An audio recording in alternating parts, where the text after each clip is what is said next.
Hello everybody and welcome to yet another week of the Elendor Chronicles, brought to you by the Component Cast. Tonight, currently, Roach, who plays Darius, is currently stuck in traffic on a random interstate road in the middle of nowhere, America, so he's going to be late. And so for now, you have two versions of me. Say hello, minicam. But the nice thing is we can actually test our dice cam that for when I do table rolls, and if I see something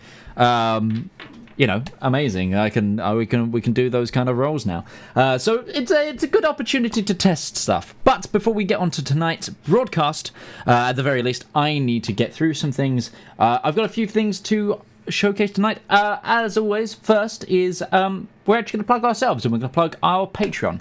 If you want to support this show and the broadcast and help us develop as a group, check out our Patreon or become a Twitch sub. They're the best ways that you can help us out. Patreon, we get the most direct cut, but also Twitch subs, you do get those fun benefits there. Other than that, we have Music D20, who are an independent composition team that aim to bring our RPG table to life. You can hear all their music right now. Their entire catalogue, including loopable tracks, is available to the $5 a month patrons. To check them out, go to our links in the panels or description of your YouTube video.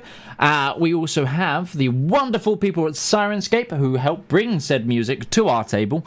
You can add sounds and more to your game when you download the Syrinscape desktop or mobile app. The app is free and comes with 20 sound sets to get you started. Go to syrinscape.com or follow the links in our panels and descriptions to find out more.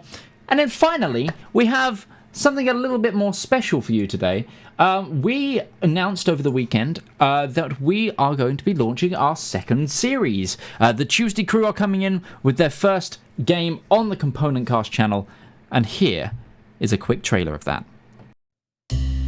Trakoga. It's a city of dreams, they say. They might have even been right once upon a time. But now, it's a rotting, corrupt corpse on a hill. When the nation went dry, a few saw the potential, saw the money that was waiting for them. Now, you can't go a block without passing a speakeasy, even if you can't see it. And you'd be surprised just how many upstanding citizens you'll find at a table with a glass in their hands. These can't help but want money or power. Problem is when both of those mix away from the light of the law. Corruption, exploitation, and murder. It's all just another night in Trakoga.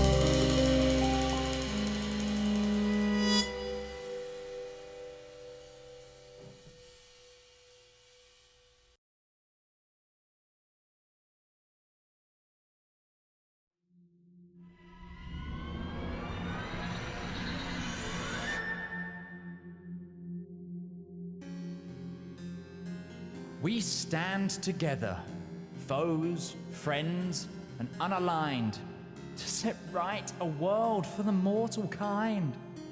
At this, the apogee of all the bloodshed, this great summit where fate hangs her solemn head, it is up to I to duly justify what will happen to those from heaven high, from down below in plains of such hatred, from fire, earth, air, and water created, those of fey and bewildering wilds, even to us, which divinity doth smile.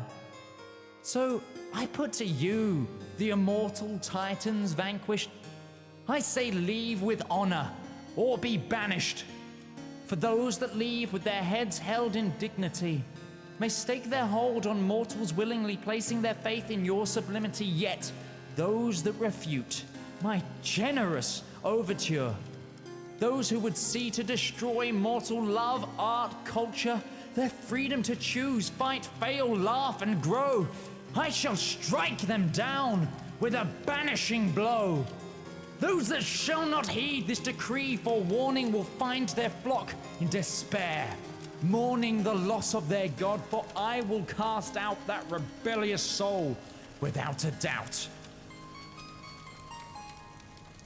Your time is over.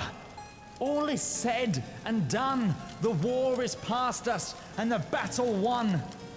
So, hear my decree, or forget your litany, for now is an age of true brilliancy. The past is the past. Your dominion is all but your. Now is the time for Elendor.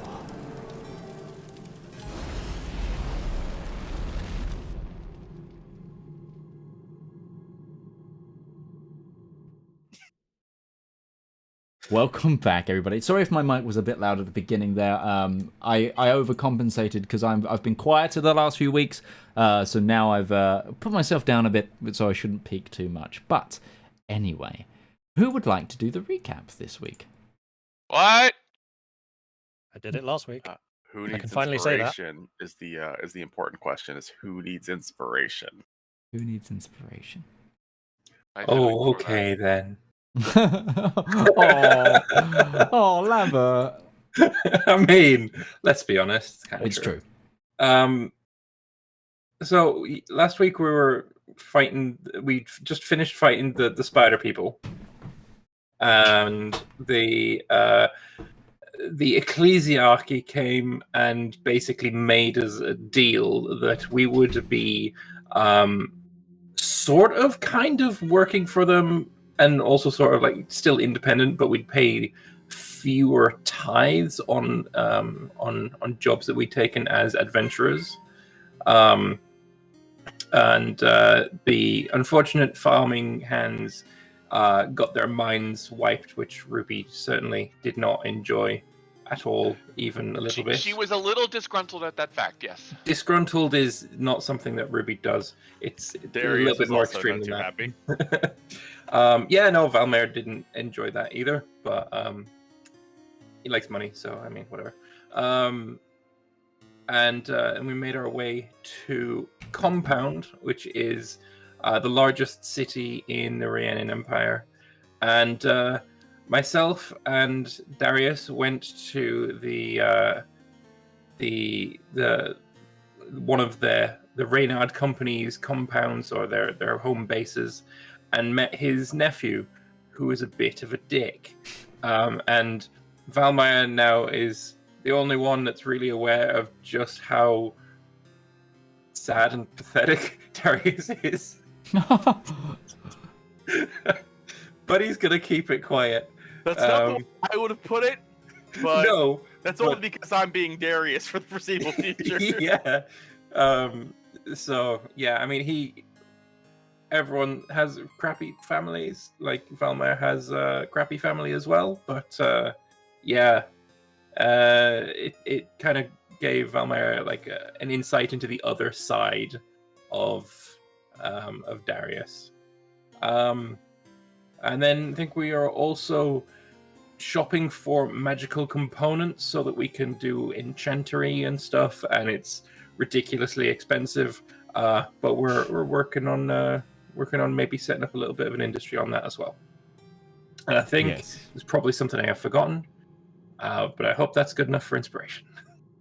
You can have some DM inspiration from that. So yes, last time we ended off with the party thumbing through numbers of enchanting. Fun fact, since we broke from that session, I have begun putting together an actual guide to how we're going to run enchantment in this game, and that will actually be something that we publish as a rules supplement to go along with our free time and rest management system, Chronos Guide to Time. We will have Timon's Guide to Enchanting, which should be coming out in the next few weeks, so keep an eye out for that. Forgot to mention that in the intro, but yes. The only thing you really missed was Zedaar and Joanna went on a little bit of a trip around the city, and we had a lovely heart-to-heart between Zedaar and Joanna. But for the most part, you had a bit more of a relaxing one. You got some rooms at the inn. You got pulled over by the fun police, that's true. You did sell off the last of your kegs as well, so you got rid of the rest of the alcohol.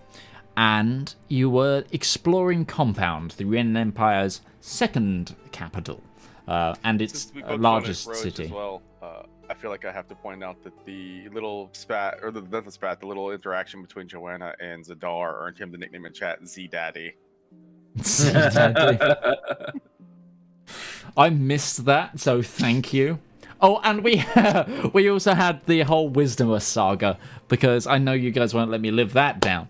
But anyway, so did you guys decided how much enchantment material of what quality you wanted to buy?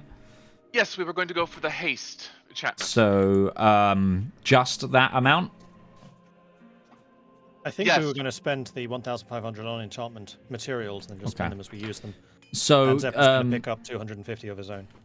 okay, so because I know you've read the guide, what quality are you buying essentially?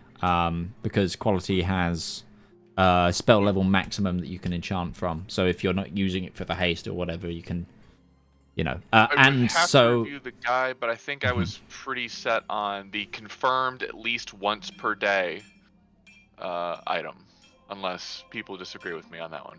So you would need normal, which is 100 gold pieces, with the use per day, which is times 3. so 300 gold pieces worth. Can you do me a huge favor, Midge? Can you go ahead and pin that link to the guide so we don't have to lose it in the Elendor General? You know what? I will throw it up in the handouts and pin it in there. The guide isn't the final version, and I'll just replace it when it's the final version. I just want to make sure we had it where we wouldn't lose it in the... Yes. Series books. Because yeah, I've still got to work on the page 3 stuff, the rare materials. Enchantment. Well, either way, probably should be pinned to the handouts too, because we also have to scroll up to find like the other handbooks, because we keep posting like the maps for the. Yep, the towns I'll and go stuff in back the and handouts. pin the other handouts. Yep. Thank you.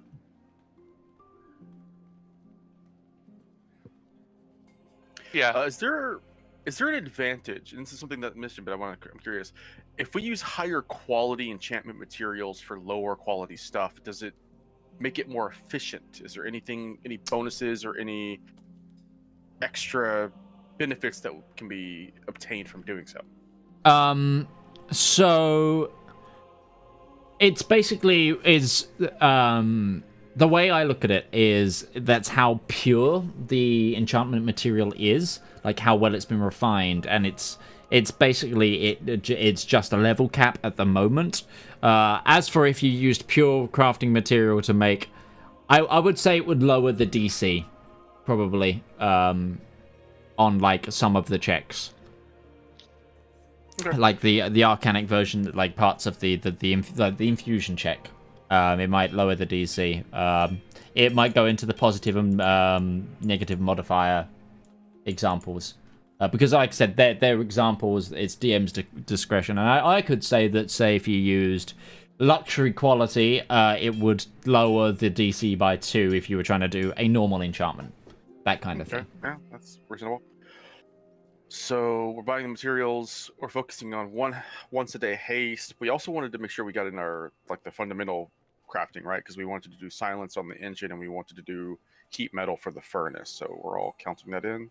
Yeah, the 250 that Zep is buying is for the heat metal specifically. So Okay. that would be low quality because that's all he needs is a cantrip. It would be the same for the... Actually, is it a cantrip? Hang on. No, heat metal's the second level spell. Oh shoot. In that case, normal. And it would be the same price for the silence as well. So basically just do that times 2. So it'd be 1,000 gold pieces for the normal quality material of that. Okay. And then we can throw a little extra in to get the haste. We can pull that out of the party fund. Well, That's fine. one use of haste per day would be 300. Oh, so we would have 200 left over. So you could put that- 200 back into the priority front. Might work because I miscalculated this. I thought it was a lower level spell. It would be 500 for the heat metal alone. Then So 500 I can for the put in silence. I can put in 250 of Zep's money, but I would need the rest from the party fund. Well, with the 1,500 he just gave you from the party fund for the purchasing of these materials. That's 500 for silence, 500 for heat metal, and 300 for haste. So that leaves us 200 from what I gave you. So Okay. technically, you could spend all of it and have 200's worth spare. Yeah. So you're going to Works buy all normal quality just 1,500 gold's worth of normal quality crafting material, enchantment material. Yeah? Yeah. It's the easiest way to do it. Then you've also got some left over in case something goes drastically wrong in these enchantments. Which is another part that hasn't been fully written up yet, but nat fails and nat successes are fun, so... Yeah. Unless you fail, then they're not fun. No, they're fun for me. I didn't fail. I just found a really inefficient way to enchant a engine with silence. Now it's magnified. But that's your purchase is done. Is there anything else you would like to spend the day in the city for? Because you're getting towards closing time of shops at this point, I believe. I would like to spend some time trying to figure out what the situation is at the border between the Empire and Legrand's land. If we're going to have any difficulty getting in. Zep may know better than us, but does the border require paperwork or something like that? If we're traveling as merchants or adventurers, we're going to need documents of some sort. So, okay. Zep, you know that you and Braun both have passports. Legrand's land is one of the only nations to have passports. And there is a very tightly guarded and controlled border system for Legrand's land.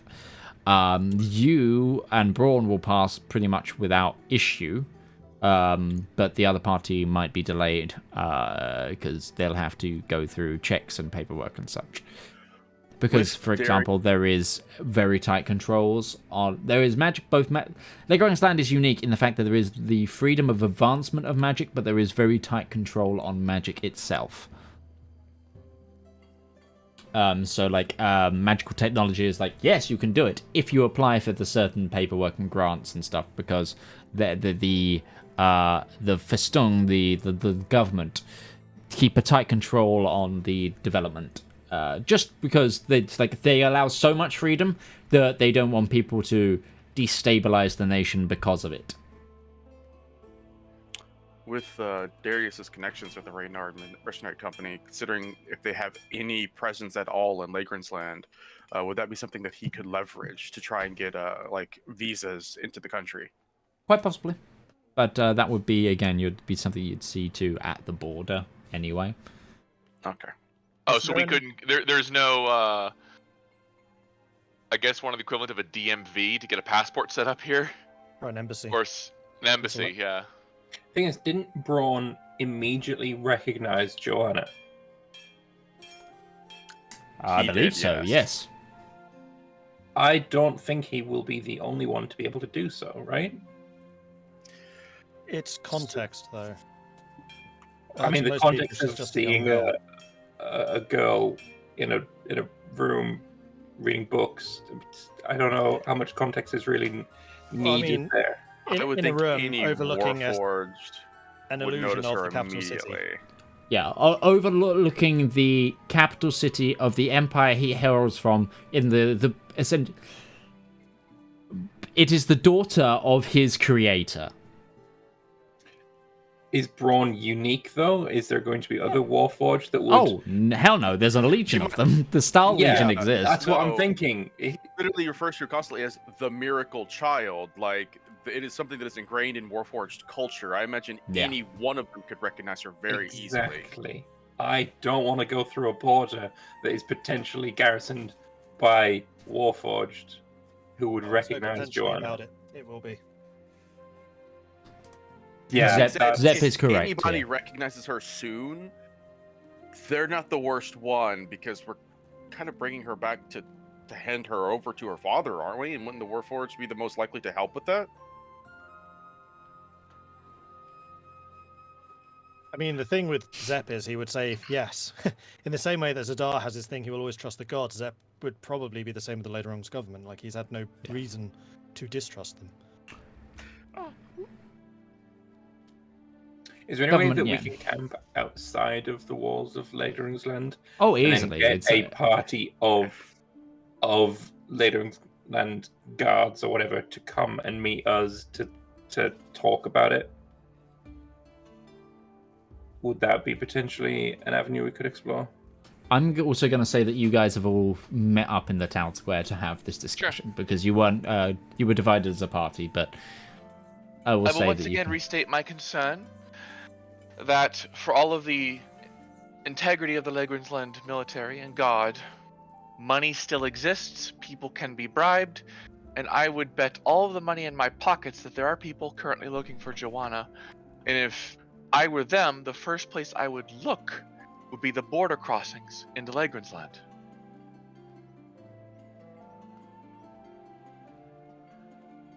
That seems like a dangerous game. Looking for her so close to where she would theoretically be safest. Again, yes, that is a point, but enough money, power, and influence can do a lot of things, and if somebody could theoretically lock her away in a prison of time, such influence is probably not beyond the realm of possibility. Sure, but it is not as if the entire country is going to be under their payroll. No. Are we certain that it wasn't her father that locked her away? Can we assume we're not having this conversation in the town square? We're somewhere more isolated, actually, if we're going to have this Yeah. conversation? Like a park or something somewhere. So Sure. we can see that there's Okay. space around us. there is That is parks. learn this lesson. Don't have these conversations in the middle of the pub where people are listening. Yes. Yeah, there are town parks. There's not actually something that often you see in Briennian construction, but because there is a lot of elven construction in this, there is a lot of space that have been left for greenery, and then the local government went, "I like these, cool," rather than building over them. So here is my real concern. If her father was the one, and I did consider that as the realm of possibility, I would not think he would give the key to the Eladrin Empire. I also would not think it would be him. He is dedicated to Lederungsland, and she is effectively his heir. Now, Zep, this is my concern with that. Her power is immense, and she does not have proper control of it. I can help, but she has a long way to go, and in that meantime, she is very dangerous. The events that we saw in the last town give credence to that. Is Joanna here, by the way? She was with Zedaar.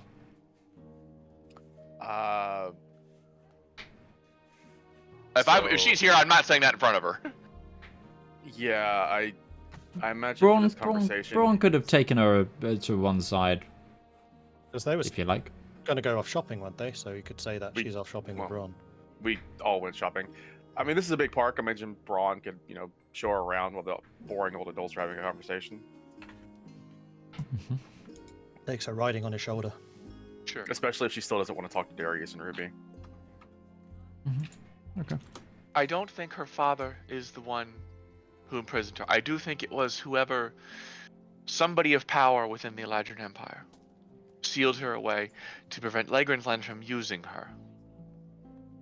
She can control her power to an extent, and with training, I think she can master it. And her level of power would be absolutely dangerous in a wartime scenario. So it makes sense to lock her away, and to call her a weapon. I feel like the mystery here will be discovered when we find out just who gave Joanna the power that she has. Because it may be possible that it is a third party we are unfamiliar with because we do not understand who is working in opposition to whoever is responsible for Joanna's existence. It is possible that this third party is some organization that worked with the Eladrin Empire because they understood the potential of what Joanna could be, and if it is in Legrung's land, then it seemed the Eladrin Empire would be the simplest choice. Even though technically you'll have to remind me, Zep, technically Legrung's land and the Eladrin Empire are not in opposition. They are neutral. Because the Legrung's land split from the Iranian Empire. Yeah, no, they split from the Eladrin Empire, didn't they? They split from so Legerung's land was originally set up as a march state by the Eladrin Empire when invading the Rien. And then the Rienian force that pushed the Eladrin army back eventually basically turned to Legrung's land and said, join us or die like the elves. And they went, join you. And then various things, like basically they got used as a meat shield in the upcoming battles, and it was a massive slaughter of Legrung's landers, and then they came home very distrustful, but it's also another reason that the Warforged were made, because they lost so much of their population, and then, yeah. But the Legrung's lander outlook is neutral to both parties, because we got screwed by both, kind of thing. Yeah, now the Switzerland. Yeah, exactly that. But this is not to say that people have not seen the capabilities of my people and would want to use it to their own ends by controlling the air. I have faith in your empire, Zep, but even in her, even with the best intentions, that kind of weapon can cause catastrophic damage. I'm not sure we are in the right giving her to anybody, but I still maintain it is best to return her to her father. If anyone knows how to deal with this situation, it would be him, not only because he is the father, but he is also the leader of our people. And I think it's a decision she has to make when she arrives. Yeah, of this I agree.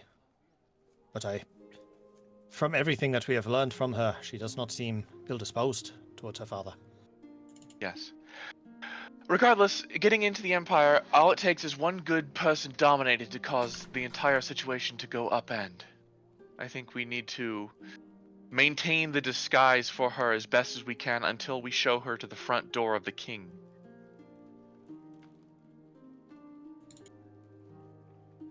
I am wondering, maybe we can use our connections here with the Tithe. Do them some more favors, they do us favors, and get her papers as if she was Rienian. That is my concern at the moment, is she has none. She has no background, as we can attest to. There is no paperwork for her at all. Letting the ecclesiarchy know of her existence is going to raise some questions, but I think it would be easier to manage that than walking up to the front door of Legrun's land and saying, hey, here she is. Have fun. Well, if we have to do this for her, then that runs the issue of we're going to have to do this for multiple people, because I do not exactly have any papers myself, and I do not imagine that Valmir has much in the way of papers either. Yeah, would Ruby have Nardathelian? Nobody else really has paperwork. It's just a Legrung's lander thing. It's like, You barbarians, you need more paperwork. This is why I thought that Yeah. having Darius and his connections with the Reynard Mercenary Adventuring Mercenary Company might help us if they have any working relations with Legrung's land, as that would be a familiar face that they would hopefully trust more to provide temporary visas. Or even my own company, Skyspan. We are actually Legrungslander. That would help as well, yes. We are used to traveling across borders. It is kind of what we do.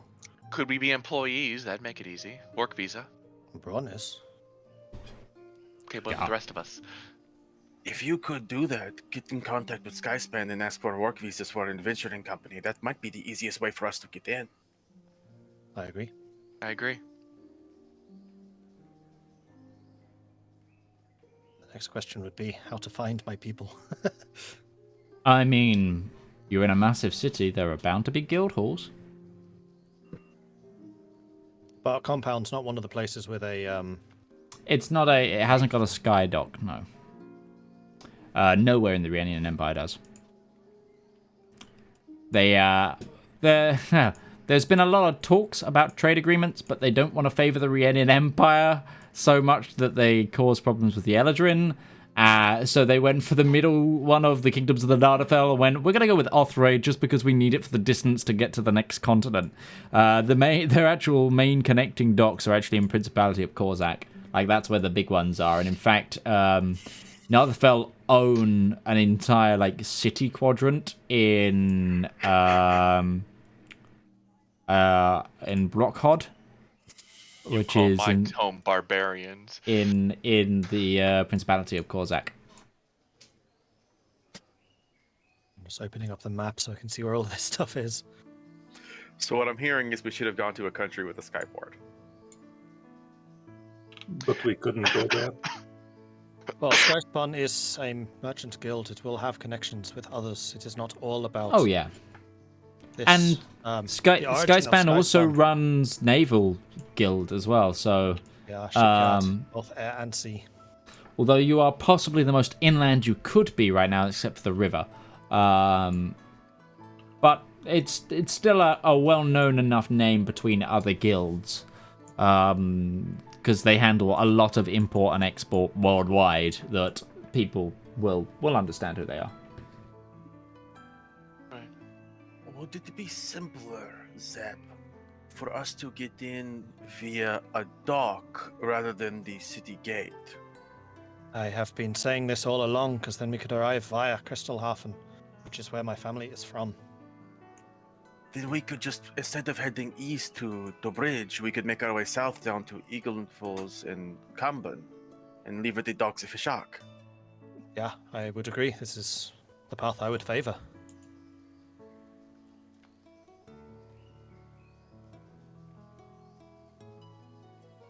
As far as I understand it, Nardathel is much less organized, so it'd be less likely that Ruby would be recognized for anything. We'd also be avoiding any major towns. The thing about Nardathel is essentially it is 5 independent kingdoms and then like an overarching council of kings. So if you were to go through the kingdom of Lordelais, it wouldn't like be an instant recognition by the fact that you were, someone from Othray. Like it's like, in fact, like there's been multiple times where the various kingdoms of the Nardathel have been at war with each other. So it's like. Yeah, it's like going into an independent state. It's just so internally they're independent, externally they're not. Is the way to look at it. Then I will agree to this path, but the circumstances must remain that people do not know my last name. Judging by the distance, I doubt we'd be there more than a day, especially if we move quickly. But we would have to have a large enough city that could handle a boat to carry our entire cart. Do we know how big a port Fisak is? Fishak, you do, because they're actually of Shelt's culture mainly, just in the Kingdom of Lordelei. It's a tiny fishing town, but and a lot of the towns within the Dawn Portal Basin are pretty small, like fishing ports. No, that's a lie. Soles below Fishak is pretty big, and also Uendorf is fairly big as well. Zep, why would we not just go straight to Reshin from the boat?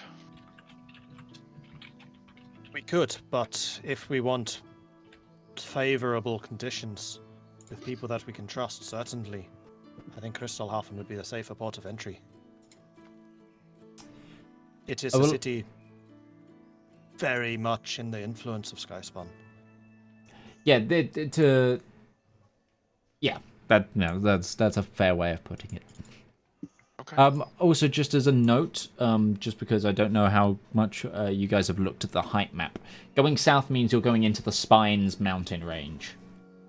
That was turned off. Yeah. So It would be easier to get into Legerungsland by going through Crystalhafen. I believe that would probably be better. It is But if we autumn. had to- if With we the, had to with the, take a major port. If we do not think that Fishak has the boats that we are going to need, then we would have to go Soleil, and to go to Soleil, we would have to cross some pretty significant mountains.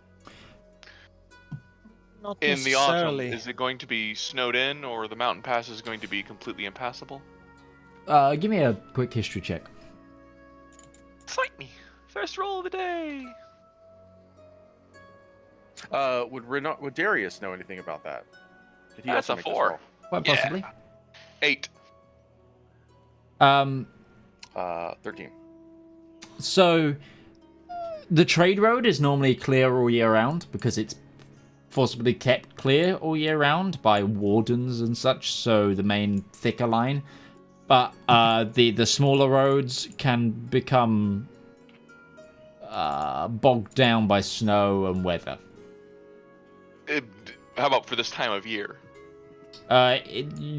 We're late summer, so you should be okay. But what Darius also knows is that Igelanfoss and Mojwin are very border towns, and the people around there are very hardy folk because they have to deal with a lot more violent wildlife.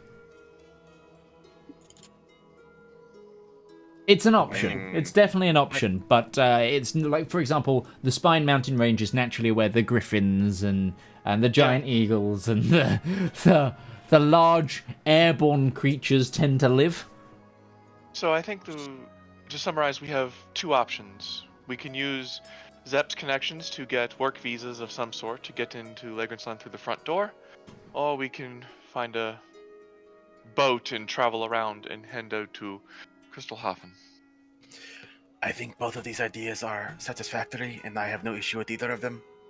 The only issue we have is finding our way to find the port. My thinking right now is we take the main trade road to Cormont, and then there's a junction just before Cormont going to Solace. This way we take the main road across the mountains.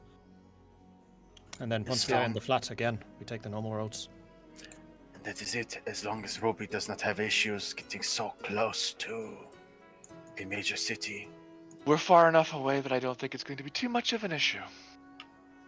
But I would still prefer to just be Ruby to anybody that matters. Oh, a different name even. Ruby's fine. What about Phoenix? Or... No, definitely to Phoenix. Or... Pigeon. Zep, Ruby will be fine. Okay. I'm trying to think of other gems which are red and failing. Agate. Agate, there you are. I thought agates were green. That's They are malachite. very many different colors, actually. Yeah, there. You Garnet? Garnet. is a word, yes. And we are going to the place with the big birds, so Garnet makes sense. Also, Cormeline is the one. Ruby will be fine. It's something of a trademark with me. The Cornelian, yes, Cornelians. So, we will ask here in Compound whether there is a connection to Skyspawn, which hopefully will get us the paperwork we require. Then we make our way to Solace, if this is the best way, and sail from there. We have 3 more days, so we have plenty of time to investigate the city properly. That you do. So, is the Because we plan paid to for start looking 4 days tonight, lodging, yes. or are you... It's getting It's late. kind of late, right? Why don't we all take the night off, have a good meal, relax? It's been a very long journey and there's more to go. We're going to be in town for a few days. We might as well take advantage of the opportunity to rest and relax. I would Something tells certainly- me that big things are coming. I would certainly be in favor of beer. As one as tall as you, maybe we won't get pulled over this time. Depends if we fly. Yeah, we got pulled over by the fun police. Yeah, they came flying over to us on flying steeds. It's quite impressive, really. Full armor as well, and still flying. That is difficult. More difficult on the animal. But anyway, you make your way back to the inn, you take a night of respite, and if anyone has anything to do in the evening, let me know. Drink. Let's see if between Zep and Ruby, who's the better gambler for poker. Does anyone have any proficiency in gambling tools? No, but I can count cards. And Ruby can bluff the way to hell, so it's hard to tell. Counting cards versus bluffing, that would be an interesting game. That would be an interesting game.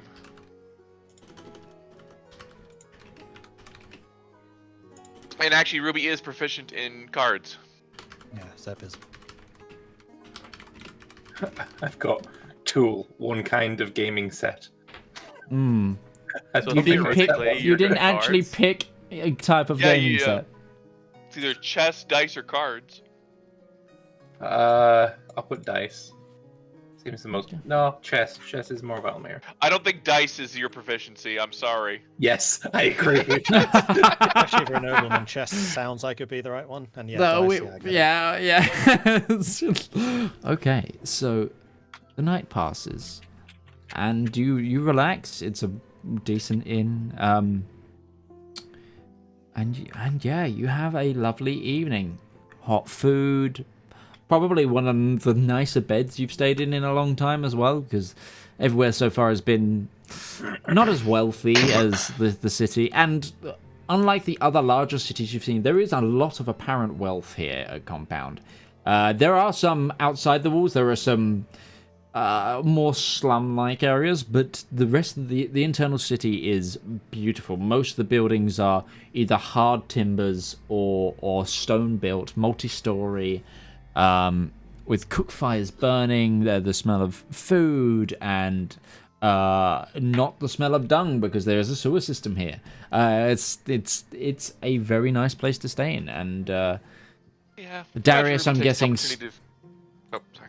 No, Darius, I'm guessing, stays at his the building of his company rather than staying with you guys. What was that? Valmir, are you going to the inn tonight, or are you staying with Darius? I'll stay with Darius because otherwise, I feel real bad for him. Okay. I really feel sorry for him right now. Okay. Ruby, you were saying. Ruby's gonna take the opportunity to actually take a soak, a really long bath. Yeah, And absolutely. ask Joanna if she would like the opportunity to do so as well, since it's probably going to be a while before she's going to be able to do it again. And she also does so. You each have an oaken but copper-lined tub in your room. So, yeah. Yep. You have the Ruby can opportunity keep it warm to just bathe. too all the time. Oh, that's true. Yeah, you can make your own heat. Yeah. Never So- hot. They're never cold. The next day is yours. You wake up. Is there anyone trying to do anything specific? Ruby is probably going to try to figure out any news from the east or from the west. What's going on at the border? Okay. I don't. Give me a quick investigation, just. as you Also, asked anything around. anything news from Retbury. Give me an investigation and a persuasion. These things I can do. All right, here's the persuasion. Just because I said that, it's automatically a 3. And investigation, these things I can't do. There's a 4. Yeah, I'm on fire tonight. You don't Starting find off anything well. new. You don't find anything new. Okay. From what you last heard, which was a church being attacked in.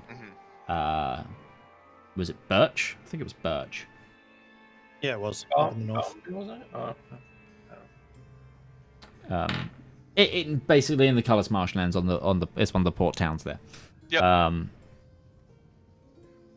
But you don't hear anything else. Anybody else aiming to do something? Zedaar, are you looking to do anything today? I mentioned today, since we have the enchanting materials, he would probably start looking into finally putting the silence on the engine to ensure that Okay. it's nice and ready for when we get on the road again. So the first thing you need to do is prep the engine, which will be. You don't necessarily have to be the one to do this, but using my. Pharmacist. Yeah, or either you or someone else need to do a craft, the preparation portion of the crafting. Before I do this, I would like in the morning probably to see if I can find a Skyspan representative to ask him about the paperwork situation. Sure. And then when I come back in the evening, in case they need time to do preparation stuff, then I'll do the prep for this. Or the afternoon, rather. Okay.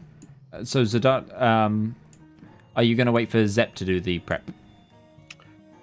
It depends on what it would be, like, and what he would know about it. Because if he's very unfamiliar with it, he wouldn't want to do it himself. But if he feels like he could do it himself, then he would probably just go ahead and You do definitely think that you could handle the arcane section yourself, or because it requires someone to know the spell to be able to enchant it. But but the preparation work is more artificery. It's carving rune slots, It's the more fabrication portion.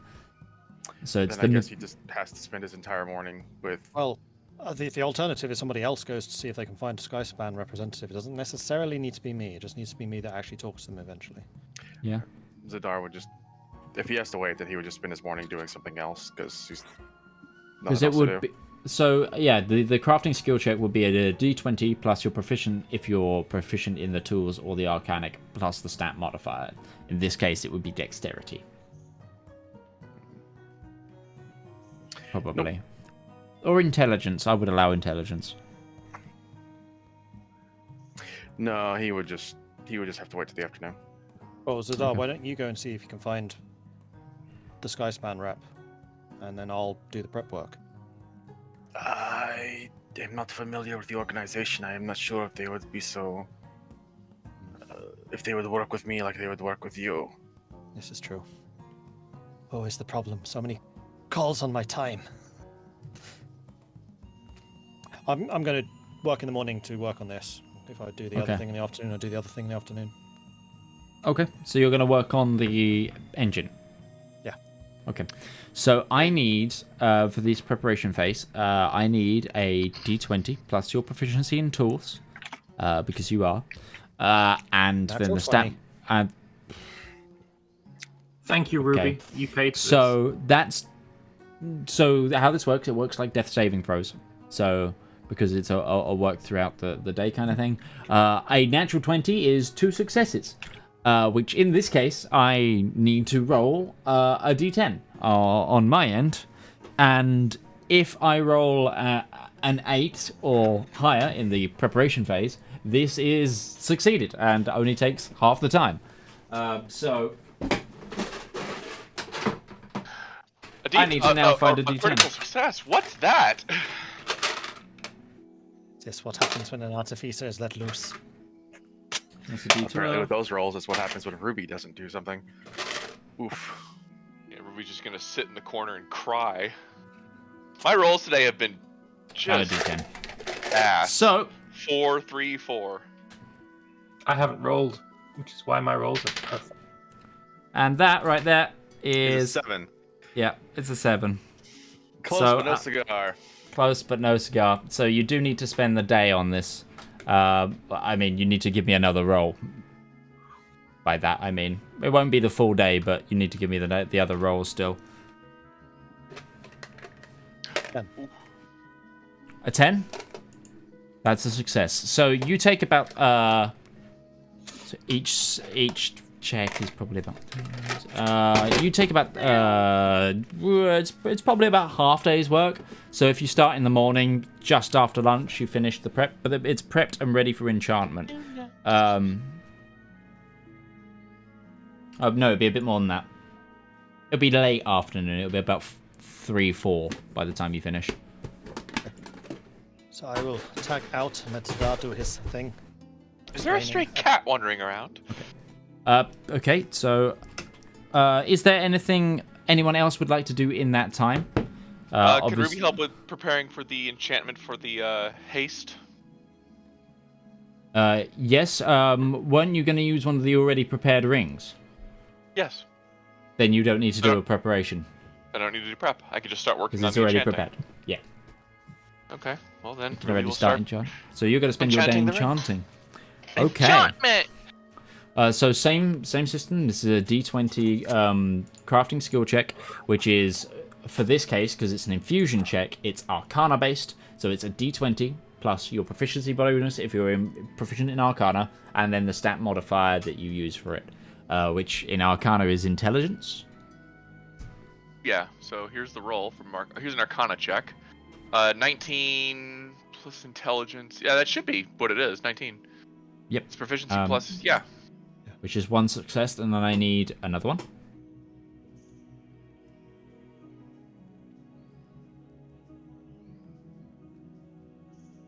$23.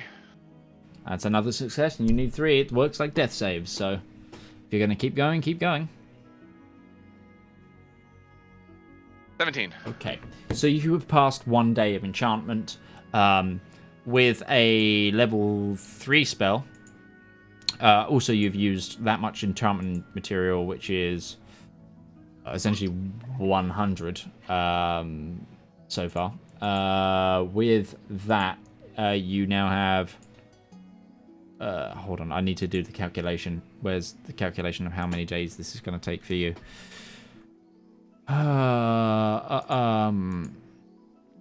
I've accidentally closed the guide. Or, no, it's in a different tab. Okay, so... you're not a trained into artificer -2. You've got... No, I'm not an artificer. I'm an enchanter. Well, you're not an enchanter or an artificer. You're not, because enchanters are a, subclass of wizard. But you're a mage. So it's no tools. First time casting. Great. Okay, so this is going to take a little while for you to do, but you've made progress. Can we define a little while? We can. So because you are a mage but not an enchanter, that's is 1 day, and then it's level per spell, so it's a third level spell, so it's 4. First time enchanting it, it's a 5 day, and no tools, so 6. And you've done really 1 day's worth. That's something we probably should have looked into, is tools to help make this easier if we're going to do this with regularity. Mm-hmm. It's something that maybe Zep could craft up eventually. I need an enchantment table. Yeah, essentially. It was like, for example, an enchantment chamber, or set up like a lab or whatever, would remove 3 days of time. What we need to get is some gloves, and whenever we brew a potion, they're 5% more efficient. Then we need to take those potions and make enchanting 5% more efficient. What we need is to get a permanent home. Demiplane with a lab, or a skyship with a lab. That'd be pretty freaking hardcore if we just have a magic door that's connected to an enchanting room. High level goals right there. So right now we're level 5, so We're lucky that we have a wagon. Yes. We're level 5 and I roll like a level 1. Really? Really? You gonna throw that at me? Sorry, who just nailed their Arcana checks 3 times in a row? So you've made progress, and a bit of the enchantment material has gone. But yeah. Yeah, that'll probably be Ruby's work for the day. Okay, so that will take Maybe you to showing Joanna how she. Probably showing Joanna how she does it as well. Okay, sure. Valmir, what are you doing for the day? I would like to talk to Zep. If he's not, busy the whole entire time. You can probably talk to him a bit. If it's not like you're trying to get him to do something, you can talk to him while he works on the... while he nat 20s the frickin' preparation for the engine. Alright, go. About Lederungsland. How do they treat people like me in your homeland? Tieflings. How is it like here, where we're kind of looked down on, or are we accepted? How will it be when I get there? Wait, you're a tiefling? You always look different to me. I never know what you really are. I don't know. Mitch. It's hard to say. One thing you do know about Lederungsland is, while there's no open anything against tieflings, you are constantly at war with drow in the various mines and caverns from where you mine the crystal. So less the tiefling side, more the drow side becomes the problem. But like anywhere, people following religions will have problem with those of devil and demonic blood. It's unfortunately just kind of, they worship a celestial being that at one time probably had a fight with Asmodeus. It's just kind of there's a lot of deep rooted cultural and religious stigma against those of infernal bloodlines. Unfortunately, many of my kin are still quite close-minded in how they see others. You need only look at the struggle that the Warforged have undergone to receive any status as sentient beings. So unfortunately, it will not be easy for you. I understand. You do note though, Zep, that one of your old schoolmasters happened to be a tiefling. So they're not unheard of. I'd say they're unknown, but they will struggle, and I would certainly keep your other side hidden, shall we say. I very much understand. It is the reason that I hide my true face so frequently is not so much to do with the fact that I am a tiefling or even a drow.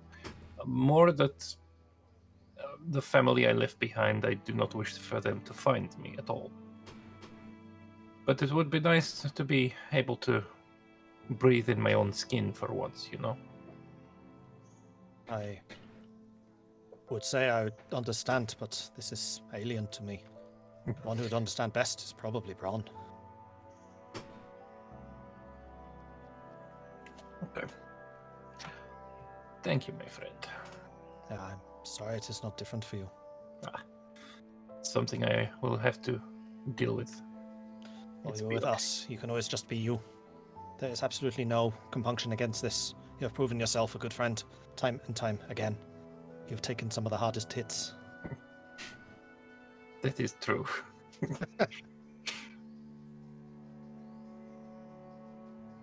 Maybe in the future, our kind. Well, I don't know. I've never met anyone exactly like myself. But There is always the potential for change. We have seen it already with the Warforged getting state rights as an equal to us. The same might well be true for you as well. And I would like to think that as backward as Lederungsland can be, we are also far more progressive than many of the others. yes, from what I have heard, they are a little bit better in that regard than this place or the Eladrin Empire. It is more down to what you have done, what you have achieved, is how people will recognize and see you. Well, let us have some great achievements then. Absolutely. That's Okay. all I want to say. No, Can that's you just fine. hold that there in place so I can hammer it? Absolutely.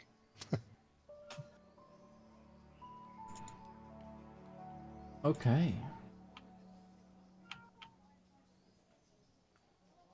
So,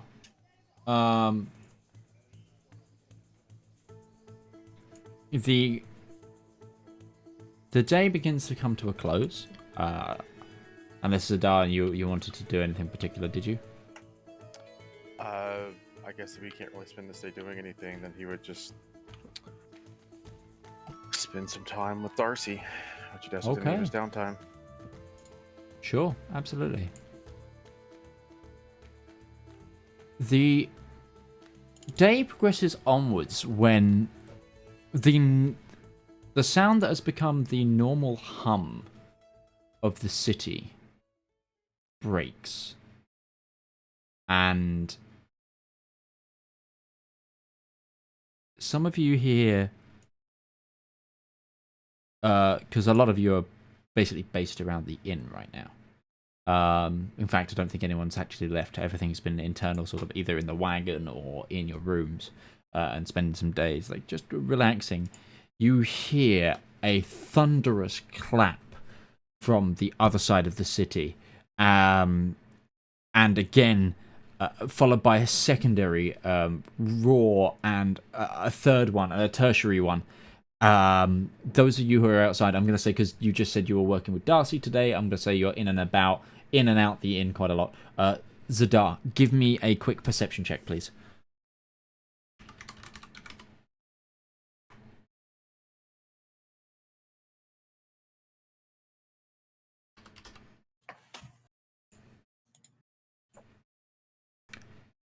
Um,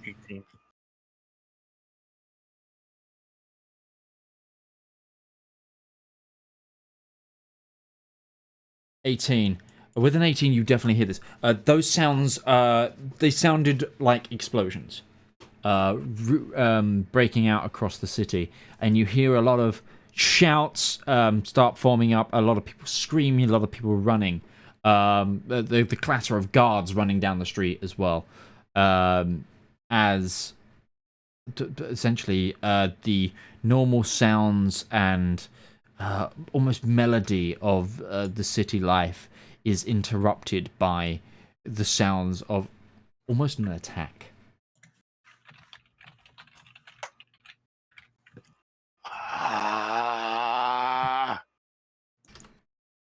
Trouble! What time of day is it? It's probably about 5 p.m., 6 p.m. Okay. Ruby's gonna get dressed into her new outfit.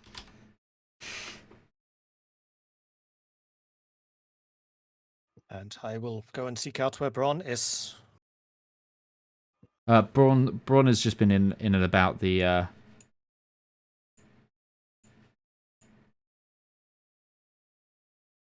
My Syrinscape has crashed. Give me 2 moments. Sorry. Worst time for this to happen. We have music. Oh, good. I don't. The atmosphere's fine for you guys.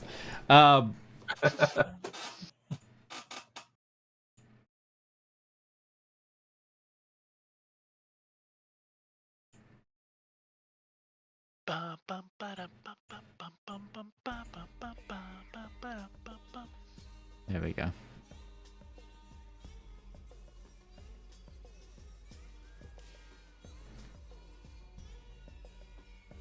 I have sounds now. So do we.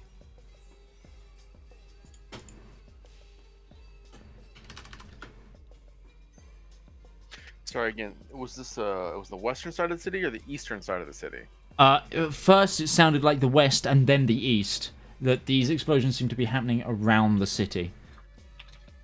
Oh God, we're encircled. Good. That means we attack in all directions. All we're surrounded by is fear and dead men. We're paratroopers. We're supposed to be surrounded.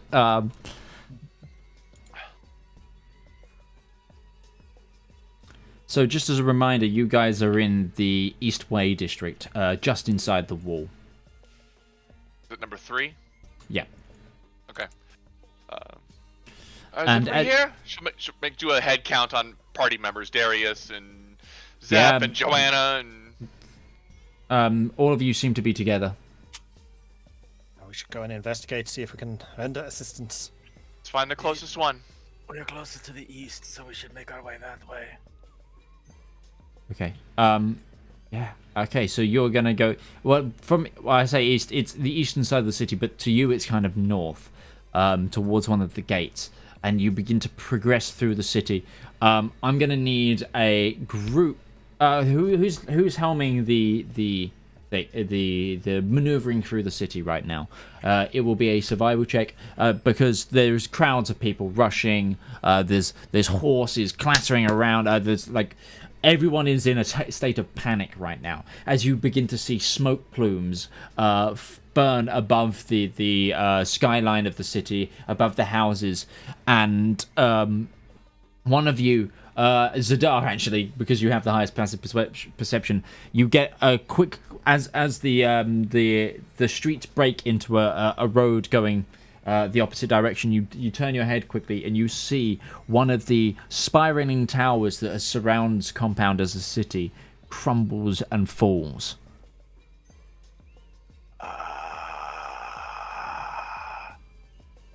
Do we see where the source of this is coming from? You did not.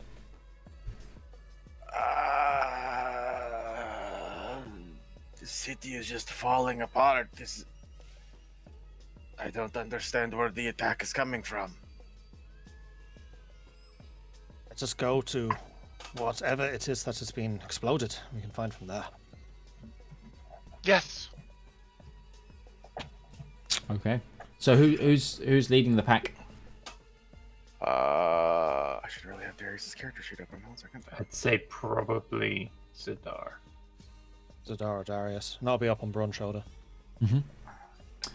Is Joanna's coming with you, or is she staying with the wagon, or like what's the situation with the rest of the party members?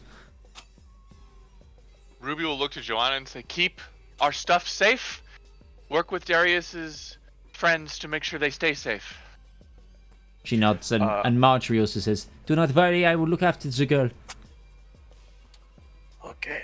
Zedaar will just quickly say, Bahamut, let us get there in time. I'm going to use guidance on myself, as I guess I'll be the one rolling survival.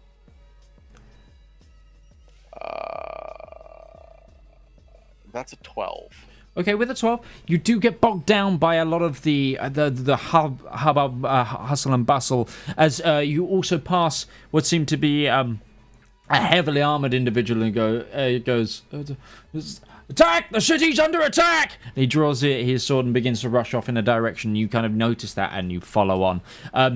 There's quite a lot of people are running around, but also you notice a big thing around the Iranian Empire is that people will be running away, go into either their shop or homestead, and then return outside with a weapon themselves.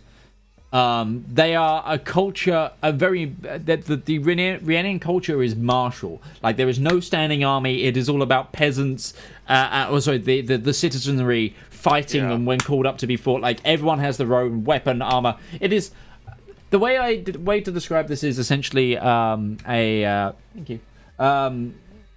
more modernized Rohan. Like, everyone is trained because they have to be. A rifle behind every blade of grass. Yeah, it is. They are all like the men, women, even youngsters, teens are like coming out with their like coming of age weapon, like ready to defend their home. It's that kind of 7 and 8 year old boys coming out with slingshots. No, not 7 and 8 year olds. They are firmly like so. Okay. The what it is just off topic. Like World War II posters. When you hit 16, you are given. When you hit 16 in the Iranian Empire, it's traditional as a coming of age gift to be given a weapon. So you see a lot of younger humans and those of Iranian culture also armed. Children, although are better equipped than other nations' children. Like, they're not running in fear. They tend to be held back at a homestead by the matriarchal of the family. Matriarchal patriarch of the family. It's like the old defend the youngest, whilst the middle, like the of age, go and deal with whatever the problem is. Well, let's go deal with it. Mm-hmm. And eventually, you get to what seems to be one of the towers has been there. It's on the remains are on fire. The tower itself has collapsed into another set of buildings across the street. There's debris everywhere. People are trawling through the rubble, and fires are beginning to erupt. Does there see any sign of fighting? Do I hear sword clanging or spells? You do not hear swords. You do not hear any of that sort of thing. Just debris and people confused at the same site. They're like, where is this attack coming from? You hear a lot of murmurs of people like they're initially there for the fight, and then a Husakal, one of the armored heavier individuals, one of the standing for, like, there is only a few standing forces, and Husakals are that in the Rien, is directing people to start trawling through the rubble, looking for people who might be trapped inside. Well, Zep and Braun will leap forwards and assist with this. Zep using his ample capabilities of construction and stonework. Yeah. Ruby's going to go to the Huskarl and ask, is there an enemy? What's going on? Okay. What's happening? Okay, Zep, give me an intelligence check and give me a strength check for Braun. Ruby, you go to the Husakal. I don't know, just suddenly there was a rumbling underground, a sharp rumbling, and then a spout of flame bursting through the windows of the tower as it collapsed and crushed the buildings. Some sort of either magic or device or something of the sort. This is purposeful. This was no way that this was just a natural fault. Something has happened and I'm not sure what yet, but my priority is I think there are people trapped inside right now. Okay. Well, Ruby's going to lift her 9 strength and go, What do I got?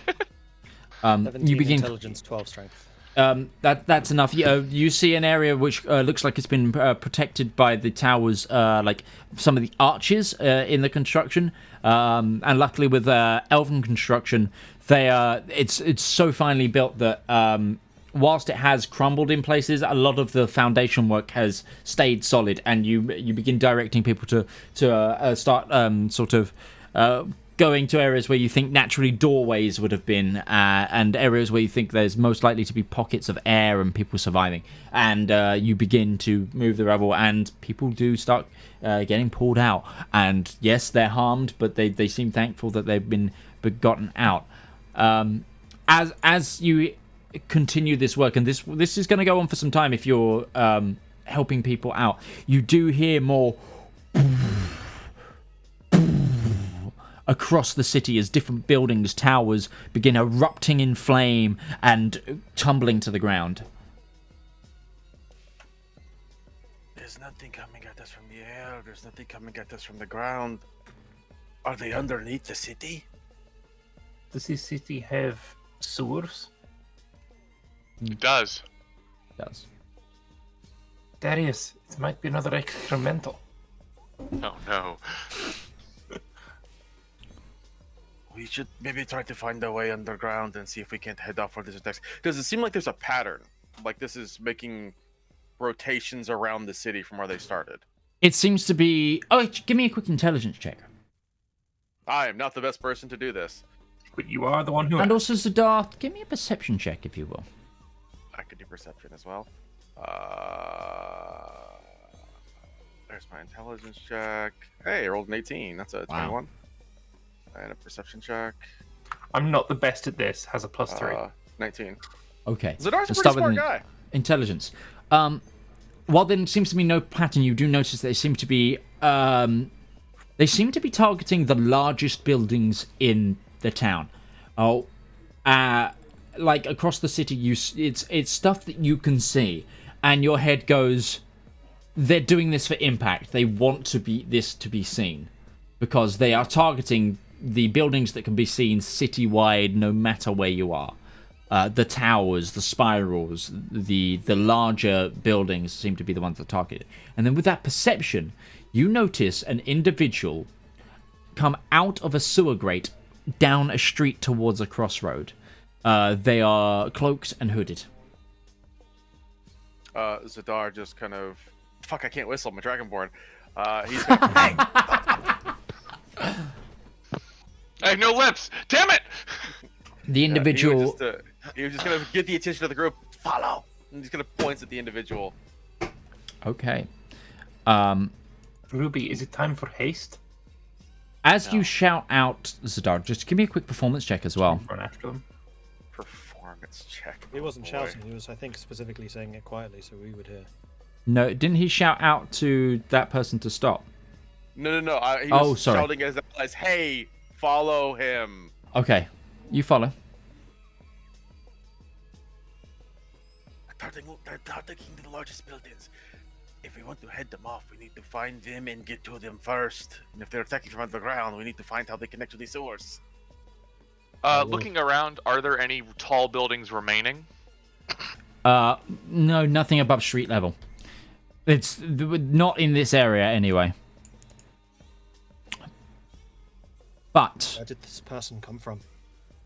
You crawled out of a sewer grate. you see that the individual, as well as Zedaar, as you begin moving towards them, is accosted by a Husakal, which they then draw a sword and plunge into the Husakal's chest. And I'm going to share with you the map Town Corner. And we will get you on. Do we have a marching order? Zedaar charged off first, so I guess for the moment he's in the lead. Yeah, Ruby's pretty close behind. She's going. The map is totally black to me. It's because I haven't put you guys down yet, because I need the marching order. I'm blind, oh no. I'd probably be near the back because I was probably the last to answer. I'd be running probably somewhere near the middle, I don't know. Okay. As I see the guy like stab the Husakal, I'll make my my weapon like apparate into my hand.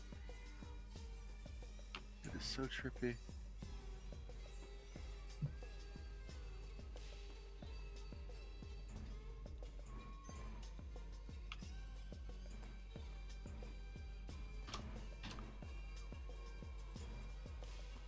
Okay. Now, Zedaar, So remember, okay, yeah. What was the? carries Can we go through the? Yeah. What I was think it the? was Zedaar, Ruby, Valmir, Darius, Braun, and Zep.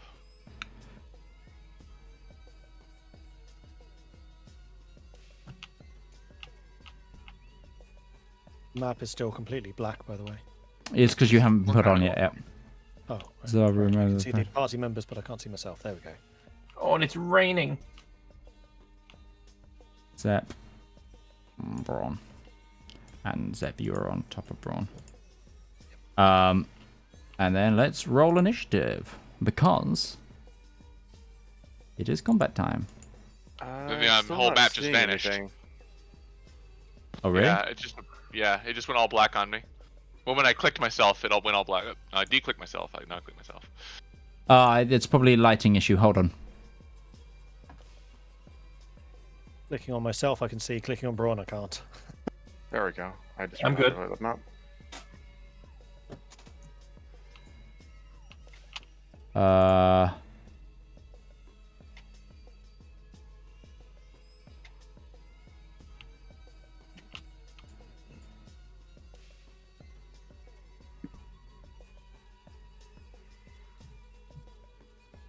Can you guys see now? Yes. Yes. When I click myself, everything vanishes. Oh, I have that issue as well. Yeah. Clicking Zep, I can see everything. Clicking Braun, vanishes. I can click on Valmir and see everything just fine. I'm the guessing it's a shit, and lighting, it's but no, it's light. black. It's light. Yeah, it's a lighting issue still because why is it doing that? You should have light. It should be daylight. I don't Level need illumination daylight. on.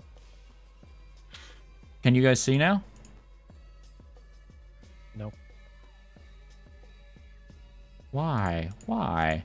Okay, sorry, technical difficulties here. While I let's turn off. Let's just turn it off. Let's just There go we go. with that. Yes, now you can see There we fine go. because it is supposed to be the middle of the day. Yeah, no, it I is- guess it you is can look at the raining slightly. afternoon, but it's still daylight. It's evening. It should have been I now also. see color. So I mean, I think Yeah, it's because before it was She darker. rolled awfully on her initiative, All right. um, Yes. and Me Zep, you too. rolled well. who'd have thunk it? Okay, Even when you roll for me, I roll terribly. but it is Ruby, your turn to act. Okay. Well, boys, you asked for it. She's gonna grab the piece of air and seems to twist a time dial, and she's going to twin cast haste on Valmir and Darius. Okay. Go! So I'm gonna click myself, and then control click, go to my character sheet, abilities. Nope. Yeah, it's it's under spells. And we're going to cast haste. I think. Oh, well, let me cast it. Oh, there it is. Woo! There you go. Okay. Nice.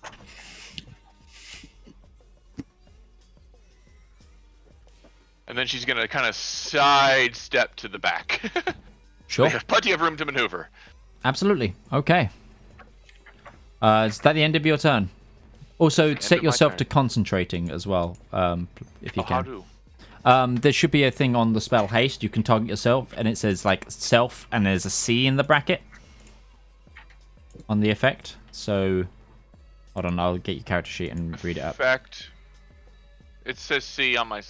I'm not hasted. I don't want to be hasted. No. There should be a concentration on it. There's a C on my hastedness. Yeah, interesting that it's...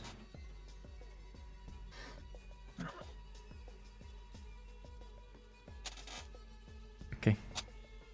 I'll just have to remember you're concentrated, and we'll roll on naturally. It's just I will because it would remember that as well. Yeah, it automatically should do concentration checks otherwise. I'm gonna just... Yeah, okay. So, that's your turn. Zep. You're up. This is really hard to... Sorry, I'll hold on. Let me cancel this. I'll move you off of him for now, and then you can... No, it's because I keep trying to get the move order, and then the map was moving. Oh. So I'm going to start Braun running forwards. And then I'm going to use my bonus action to activate him to then dash. And as we approach the lady within 15 feet, I will unload the blunderbuss. Go for it. The Huskarl is unconscious, not dead, by the looks of it. As you approach. I have seen this attack, and I will fire. Okay. First. Once. Like so. That was an 11. Which misses. Miss. But then Zep is going to start turning a crank, which is now on his blunderbuss, and several gears and levers are going to manipulate the weapon, reloading it again very quickly. And he shall fire it again. Go for it. Ah, sorry, I just kicked a mic stand. That is a 21. 21 will hit roll damage. Boom. That is a 13 damage. Let me just check something. I might have set this lady's character sheet up incorrectly. Technical difficulties. I had to jury rig some things here. No, okay, that's fine. I thought they were fine. Yeah, it looks like it hits her. Boom. And that is all I have for this turn. Okay. Joanna is not in this fight. Not here. Darius. Darius is going to... Okay. He is going to charge forward with haste. He can't quite get there. He's going to use his hasted action to dash and sprint around to the other side. Yeah, she's going to sprinting around to get behind her. So that will use his bonus action as well, won't it? Not bonus action, his No, with haste action. he is 60 feet. He's using And his then hasted it- action to dash. But that was 75. Well, yeah, he has 60 feet of movement with haste, and he's dashing as a hasted action, which is yeah, I see. 120. Yeah. So he still has his action and his bonus action. Following. As his action, he is just going to swing into this individual's And she is back. flanked. She is flanked, so he has advantage. Advantage. Attack twice. Using that scimitar. 19? That hits. Roll damage. I love how you're having to check if a 19 hits. I apologize. That was the second swing. I'll just say that because I accidentally grabbed the wrong thing there. Damage on the first attack and damage on the second attack. Remember to target the lady, and it will apply directly. I wasn't thinking about that. Yep, no apologize. No worries. That'd be No 20 problem. points of damage. Yeah, I'll add it manually. Okay. And then that's it. I think that's all Darius has to do for now. You would probably want Okay. to save some of his resources for later on. She's going to use a legendary action here and step right in to make an attack. She sees, she gets hit, bang, bang, by this scimitar on her back and turns around with her sword to strike Darius. I'm inflicting disadvantage with my reaction on Braun. Okay. The Braun has used his reaction. Deflect attack. Well, she still hits. And don't just to mention, I know you're filling in for Darius's character right now. Make sure you look at his Yeah, I got that. He doesn't have weapon anything master for being stuff. hit. I thought he has parry. He does not have parry. I thought He you got did. riposte. Riposte. That's He has riposte. to miss for that to be able to do something. Okay. And this strike comes out. Ooh. With a big hit into Darius there as she cuts yeah, across indeed. Darius's chest with her sword. Of the betrayed. She can swing. Ow. Jesus. But that's her turn, so Zedaar, it is you. I can't run nearly as far as Darius can because I am not hasted, so I'm gonna get to here. It's like a truck. Holy crap. We're gonna target. Oh, he's just out of range. Are you serious? Fuck, we're not doing that. Spiritual weapon. We're going to conjure the spiritual weapon on the other side of her. Take a swing at her with it. Go for it. I will get the spiritual weapon out. Natural 20 Oh, Hey. wow. for 13 points of force damage. And then, because I still have my action, because I can't heal this poor individual who is unconscious, we're just going to throw a Sacred Flame at her. Which he succeeds, so no damage. Okay. Decent strike, though. That will be Zedaar's turn. Valmir. I am going to run up, and while I am running to there, I'm going to let Hex on this mysterious lady. Yep. And give her disadvantage. That's actually on- between two squares. Sorry. Let me. I want to go one yet there. I would like to give her disadvantage on strength checks. Okay. And that's that. And also, I'd like to Eldritch Blast her in hopefully the face. Okay. Go ahead. And I get.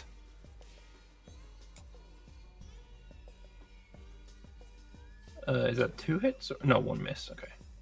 And then the damage upon that is that much. For fuck's sake. Oh, It's almost good. You just targeted yourself there. That's why there was multiple hits. You just did that damage to yourself, and that's why you succeeded on a concentration, which was for haste. So you've applied the concentration effect. No, yeah, you've applied the concentration effect to them, Ruby, and the actual hasted effect isn't It's also applied marked. to them. Alright, Is it? Or have I think they the issue combined with themselves? haste- I think they set up the concentration and the haste like it's only supposed to be targeted on yourself, not on someone else. But haste can be targeted on anyone, so that's, Yeah, that's a weird that mistake they've. as well. Yeah, that's a mistake in the syntax of Fantasy Grants. Alright, I've removed the forums. the pain on myself, but can you give her 6 damage? Yes, I can. She's looking really, really rough. Currently. And then She didn't I expect am... a blunderbuss to the gut, Darius sprint swings, and magic. And then also, I mean, the hex is still there, so I need to put that back on again. And I'm going to hit her with my glaive. Oh, for one My strike with your hasted hasted action. action. Very nice. That Hey! hits. Roll If only damage. I'd done Hexblade's curse instead, that would be a crit. Yeah. Well, Well, fuck. Fuck. What we need is the. Oh wait, I can. There's a 19. There's no womp womp womp there. It's like a womp. and the roll is taking a while Except. to go through.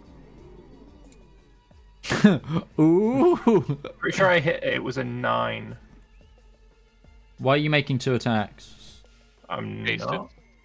Hasted. yeah, he, no, yeah, my but he haste did roll 2 damage. Eldritch Blasts, and then you meant to roll Eldritch damage. Blast, I throw 2 at once because. Oh my yeah, no, sorry, I tabbed out. I thought you rolled again with a damage, but yeah, can you just roll damage?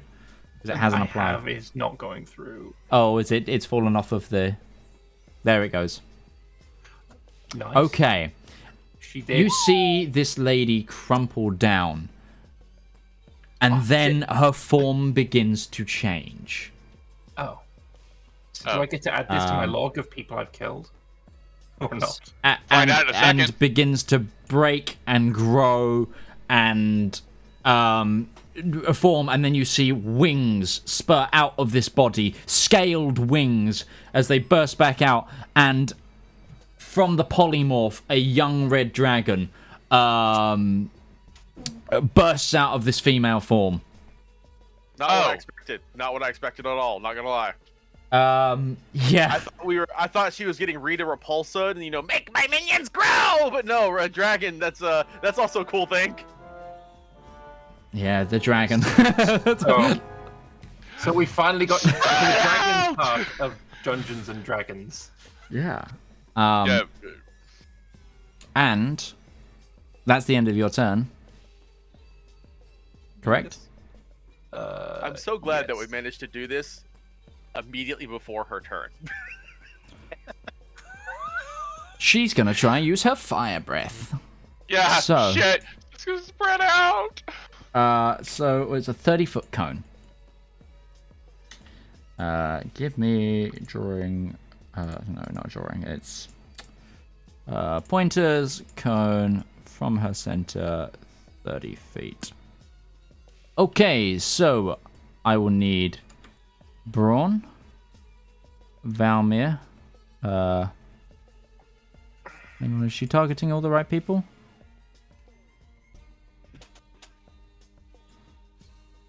It's not showing me who she's targeting. Oh, it's because hold on, I've got the wrong character selected, apparently. I think I just targeted one of you with that. You're all going to make a dexterity saving throw. Why did I take 4? What the fuck was that? Oh, because I had advantage, but why did it... Why did it roll twice for you?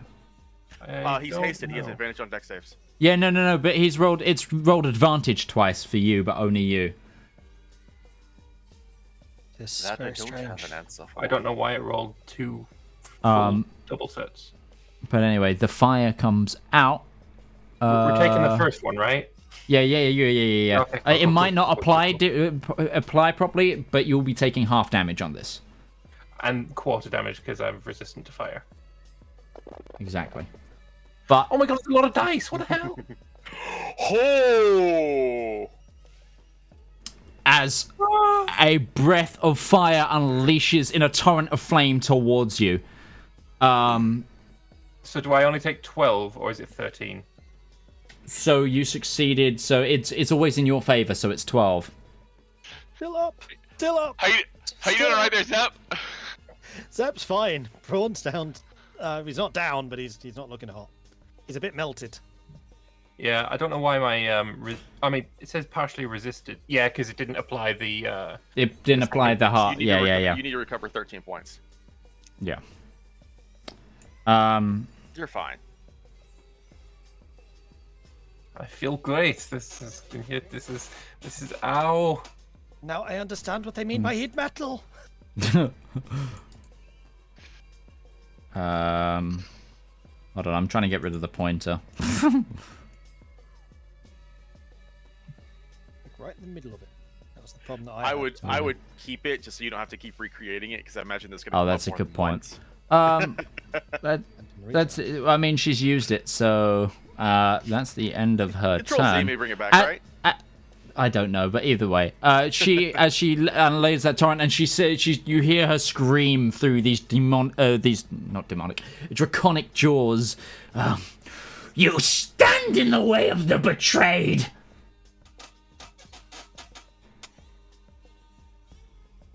Ruby, that's your turn. Ruby lets out a little sigh. Another creature immune to fire. Go figure. Sorry. No, you're not. No, I did. I rolled on the table. Which color? And she is going to start twirling the magic in her hands as she's going to coalesce another arcanic power, as she is going to coalesce chromatic orb, pump it up a little bit higher, and turn it into thunder, and boom, launch it at this critter. I believe she is in the range. Let me check the range of chromatic orb before I do that. 90 feet. Yeah, she is in range. Just, I think. Actually, Hey, no, you you're know about what? 75 out. 70 feet, yeah. Casting. That hits. Roll damage. Cool. I don't have that one set up for that, so we're gonna. Can I do fire and will it go through, or does it have to be thunder damage? It will have to be thunder damage, because if you put fire, it will just don't do the damage to her. Okay, I need to add a fire modifier. Sorry, Zach. Or you can just You can hold on. Let me set it up for you really quickly, because I think I have a really fast way of doing it. 3d8 thunder. Chromatic. And by the way, she's you yelling. Just do one of the others where you've got poison or set up. You got 3d8 thunder set up there, haven't you? I do. I don't have 4d8 because she's upcasting. Hold on. I duplicate this. Oh, and by the way, she's yelling in Draconic, unrelenting force as she shoots it with thunder damage. For those of you keeping track at home, that's 2 Skyrim references we've made today. Yeah, she's literally just set it Fusro up Da.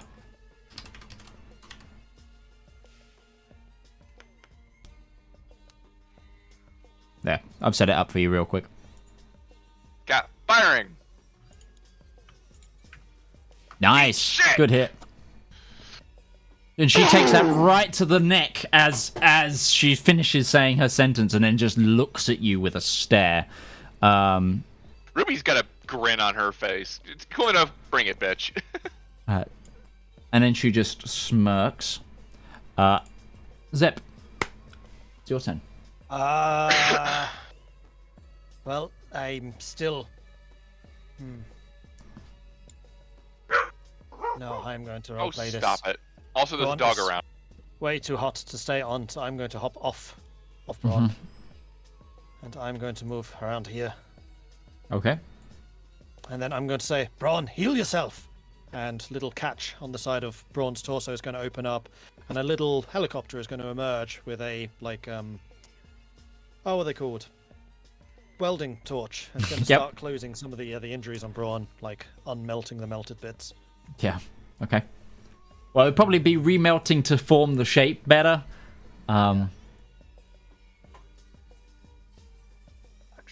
Actions. And reminder that Darius is coming up after this lake, so be prepared. Well, it's Darius and then yourself, so plan. Braun heals 16 hit points from his self-heal. And then Zep is going to... what is Zep going to do? This is too bad that Braun is now too hot to stand on.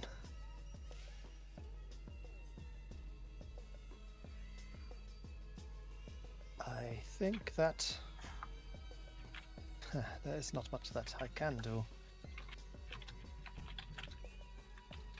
Yes, but an exclamation point came up over his head. He's like, I've got an idea for a new invention. Actually, Zep is going to move around here instead of going Yep, no, that's fine. before. And then he is going to cast Cure Wounds on the Huskal. Oh, on the Huskal. Okay. Get back into the fight, my friend. Oh, he's like, and then he just sees this towering dragon above him. Oh my god. Now is the time to make your name. Okay. Is it going to be Novakeem? Is that the end of your turn? That's it. Okay. That's Braun. Darius! I will never stop. Darius is going to target the dragon. He is just going to start swinging at it. Double checking his... Nothing that'll be useful for that. First swing. He's still at advantage because he is flanking the creature. Because Braun is still conscious. I'm going to add a precision attack to that, which adds a D8. Okay. Yep. So that'll be a 24. That hits. 23, sorry. First hit. For 10 points of slashing damage.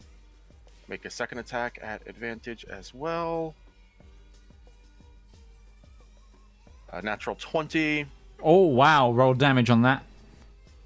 15 Nice. points of damage. Hasted action. Darius is a far more conservative fighter. He's going to use his hasted action to dodge. So it has disadvantage on attack rolls against him. Okay. Now that he's presumably gotten its attention. Hopefully. You'd hope so. If it comes at Ruby. As a bonus action, I think he's good, so I think that's Darius's turn. Okay, Zedaar, to you. Oh, to me, I know. I am getting all the pieces right now. We're going to move to right over here. And then Zedaar, I gotta target literally everyone here. Give me a second. 2, 3, 4, 5, and myself. I'm gonna cast Beacon of Hope. Oh, okay. Everybody has advantage on wisdom saves, death saves, and everybody receives the maximum amount of effects from healing spells.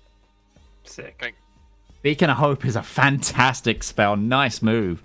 And as a bonus action, since I still have Spiritual Weapon, I'm going to swing it at the dragon. Go for it, yeah. 18, 25, for 11 points of force damage. Okay. And that is Zedaar's turn. Okay. At the end of your turn, it's going to use a legendary action to cut in here, and what's it going to do? I think it's just going to make an attack. I'm gonna roll this on the table here. Uh-oh. Okay. Odds, it goes for its initial target. Evens, it goes for Darius. And I'm not. I'm saying. Target being Ruby, I'm presuming. Ruby's just got done cleaving into its back, so that checks. I mean, this is because it had a target lined out. So that's odds. That's a 3, which means it goes for its initial target. Deflect. Braun's going to do his deflect attack. Well, it's not sticking around. You see the dragon begin to flap its wings. Yeah. Okay. And all those around it do get an attack of opportunity because it's not trying to move away safely. Oh, Ruby's already gearing up her spell because she knows what's about to happen. Hold on. The Husakar's going to make an attack as well. It's seeing its chance with this beast flying away to sneak one in after being told to get back in the fight.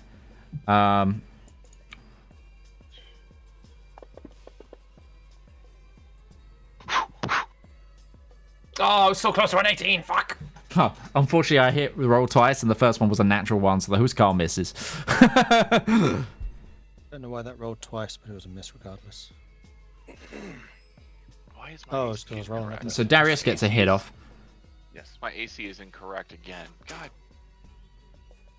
but it flies up and then lands next to Zedaar. He's got his attack, yeah. Oh, is it because it's because you're a dragonborn? He's racist.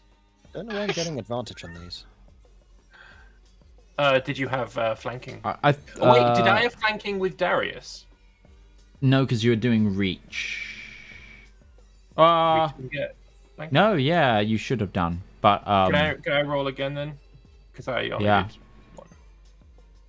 yeah, you had advantage anyway, so we'll count for that. You might be targeting multiple people with Braun because I think I accidentally Yeah, I was targeting targeted. myself.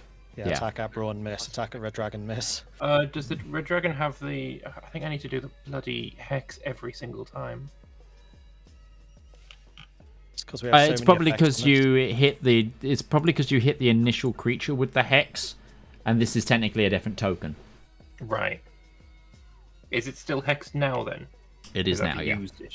Yes. Alright, 13 damage. Okay. It still flies over. None of you have Sentinel, so it doesn't stop in its tracks. Yeah. No, that's better. And as it comes towards you, Zedaar, it snarls through its teeth. It goes, "You are part of the betrayer kin," and it's going to make some attacks at you. Sure. Okay. Gonna go out with makes 1 with its bite and 2 with its claws. Okay, Zedaar. As the bite comes out, the 21. You're not Does that talking to hit? me, by the way. Yeah, I know. I noticed. Does that hit? It hits, yes. One hit.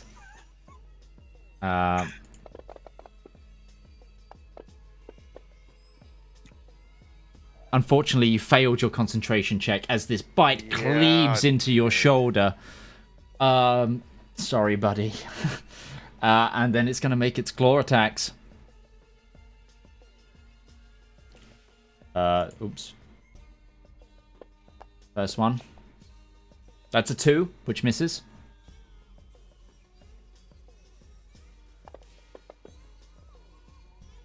And that's a 22.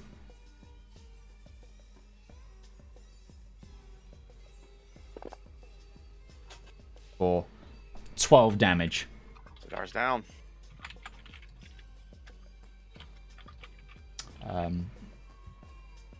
Valmir, it's your turn.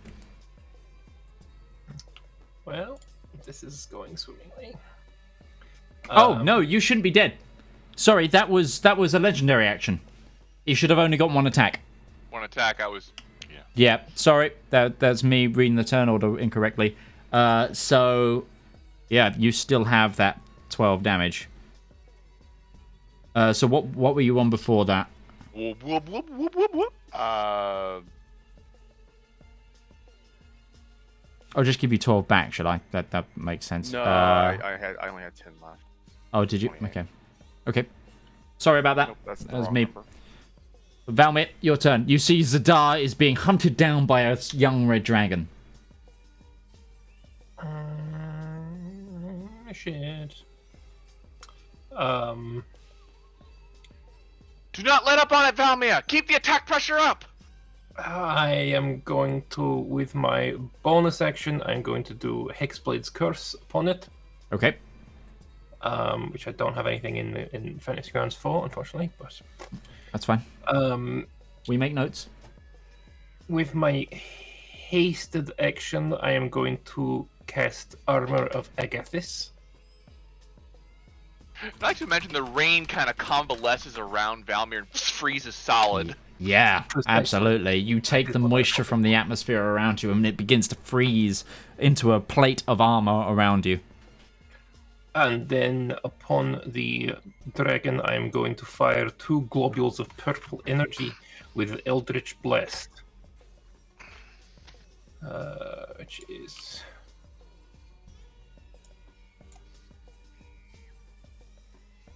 I miss for the first one, and fucking whatever. Just end my life. Sorry, buddy. Yeah, it's not that you're missing, it's your hits are hitting, but the hide of the dragon is just absorbing all of the impact. With my movement, I'm going to move to about here. Okay. Actually, can I go a little bit further?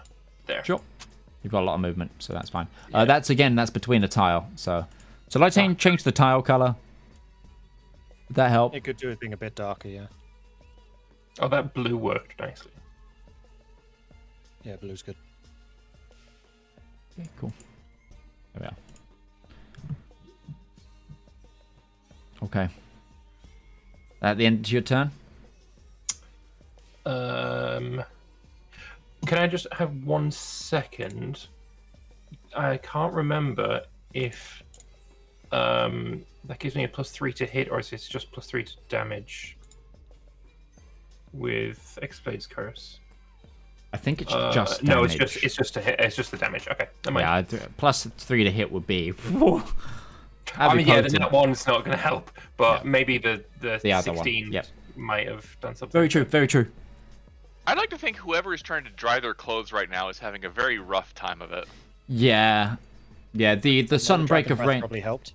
The sudden break of rain did have that. Imagine they're coming out, getting the clothes, seeing the dragon. Yeah, nah, maybe later. They can be wet. Okay. The Huskarl's going to stand up and he goes, "Able fighters, fight for the Rien!" And he's going to use leadership on all of you that in 30 feet around him. So anyone within 30 foot around the Huskarl may add a D4 to attack rolls and saving throws. If I get within that 30 feet next turn, do I get You had the to be. benefit of that? You have to be. Oh, I don't know. It doesn't say. So yeah, I'm guessing. Possibly, because you can hear the command, and it's not a spell. It's just something that he's just being moral support, essentially, and he's going to stay there, not get into the combat directly because he sees that he's in a weakened condition, but he's got to still be a banner for the Rien, and he's going to flip round a heavy crossbow and take a shot.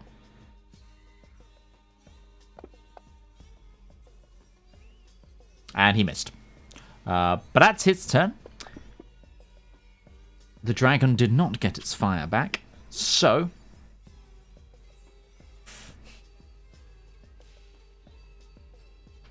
I think it's going to go against Zedaar.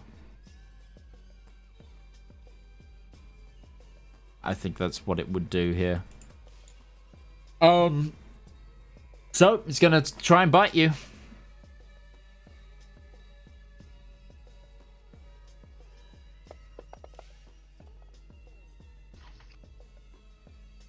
Why did it roll at advantage? Oh, because you're downed right now. That should have been a 1, in fact. So it missed natural 1 with the earth. Sorry, I need to remove unconscious from you, Zedaar. Again.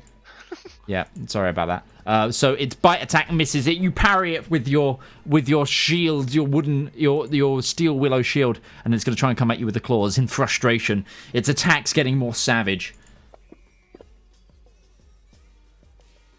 With 1 hits.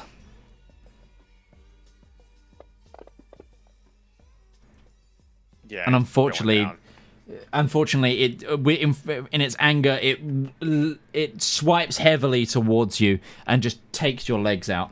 And then you're down. It's gonna try and go north, I think. That was the way it was trying to run.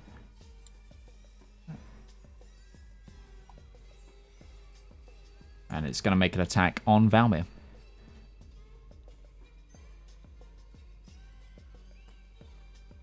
Yay.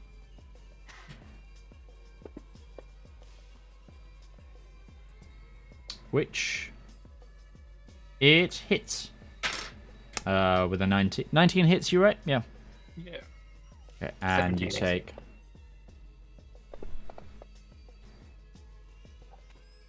And you succeed your concentration as well. For haste, which isn't on... But I don't think you're concentrating on. Dragon, Yeah. suck on some cold damage. Yeah, by all means. But that's it. Armor of Agathis is very gone. Yeah. Still, all damage is good damage. That's the end of its turn. Ruby. Ruby is going to reach into her coat and pull out a wand, and almost like 1,000 stars seem to twinkle around her before she unleashes a full barrage of magic missiles at this dragon. Yeah, go for it. All 6 charges, so that's 64 plus 6 points of force damage. Yep. Oh, 6d for... Jesus Christ. Hey, that's a great hit as these strike out. It's looking pretty roughed up now. As more of its scales begin to fall off and cuts and start to form. With that, that's the wand of magic missile, correct? Yes, 6 of its 7 charges. 6 of its 7 charges. Okay. What's wrong, dragon? Afraid of a real fight? No, it came Snarls to me. at you. No, it's not. Aww. Okay. Is that the end of your turn, or are you doing more? Well, I don't have any real bonus actions I can take. Let's just say she's getting ready to move if necessary. Are there any open windows, out of curiosity, within her line of sight? There don't seem to be, but a lot of them are shuttered up, but it wouldn't be hard to get into a building. She is going to look real quick at one, and then bonus action, Misty Step into one of the open buildings. Just Oh, like through dodge the into shutters. Okay, are you going right or left? Closest would be left because it's only a range of 30 feet. Okay, you are... can't put you in the building. Inside the building. I can't put you in the building because there's We'll solid pretend. objects. We'll pretend so she's in you're there. in the building and you've got where you are. You've got 3/4 cover. Okay. Okay. Is that the end? That's the end of your turn. Zep. That is the end of my turn. You've just seen Zedaar go down. Everyone around you is really hurt. I am going to run over to where Zedaar is. I'm going to kneel down by his side, put my grab the little potions of red that I have. This is Cure Wounds again, and put it in his mouth, saying, "We need your god's strength more than ever now, my friend. Get up." As a bonus action, remember you can use potions. Just as a Yeah, I'm not reminder actually to using everyone. potion, that's Okay. just- Okay, that was just your. That's how his Cure Wounds works. I mean, essentially, you're making vials of cure wounds. Yeah. That's fine. So you regain 5 hit points. And then he is going to say, "Braun, go distracted, help Volmir." And Braun is, whoops, don't go there. You can then do a little extra move after that. Oh yeah. And then, how strong is Braun right now?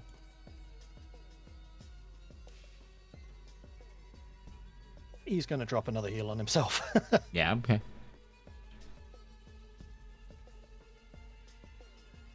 That's another 9 hit points. And that is his turn. And I'm done.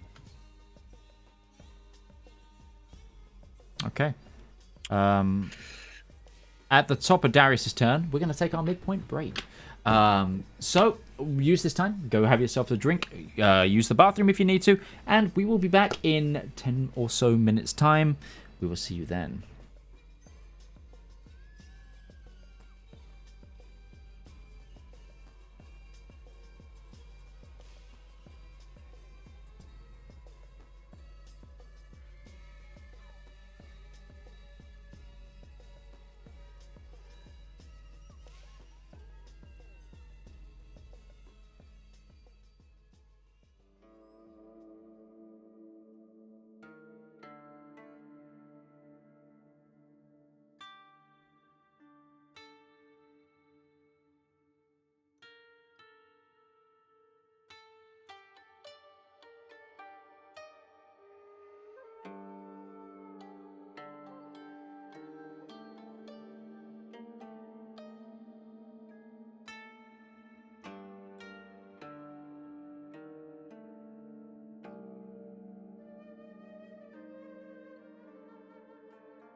Beetlejuice! Beetlejuice, Beetlejuice, Beetlejuice. So, everybody, welcome back. The party are currently fighting a mysterious woman that turned out to be a polymorphed young red dragon, and they are in relatively dire straits. At the top of this turn is Darius. We don't have any music, by the way. I know, I'm putting that back on. Darius is going to move in behind the dragon. Oh, Jesus. Immediately piercing scream. Gripe! I had the glad volume turned up too! Don't do that. Oh, wait. I'm like super zoomed in as well on this other camera. I can't even hear it right now, so it's up to you guys. It's just nice. you guys. I'm in the club.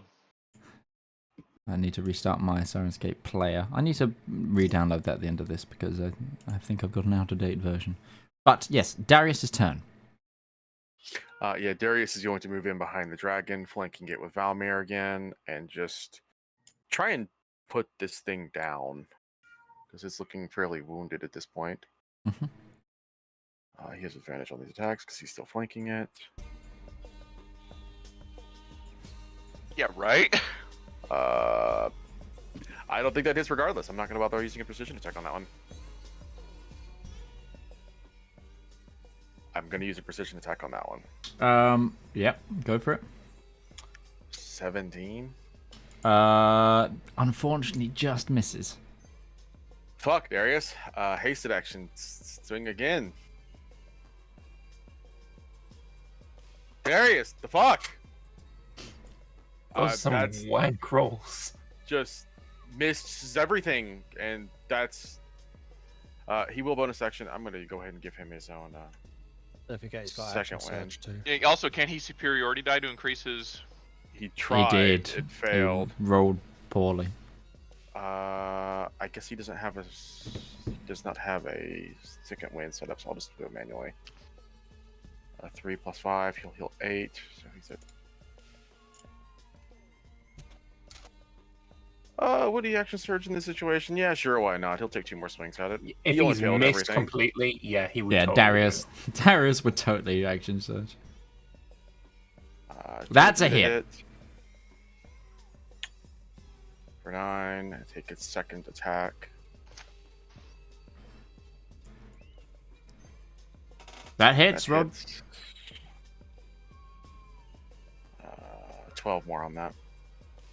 You're targeting yourself as well, I think, aren't you? Yes, it You just was. you both of those targeted because that he- was not a hit. That was a because he was 17. gonna That shouldn't have second- been a hit.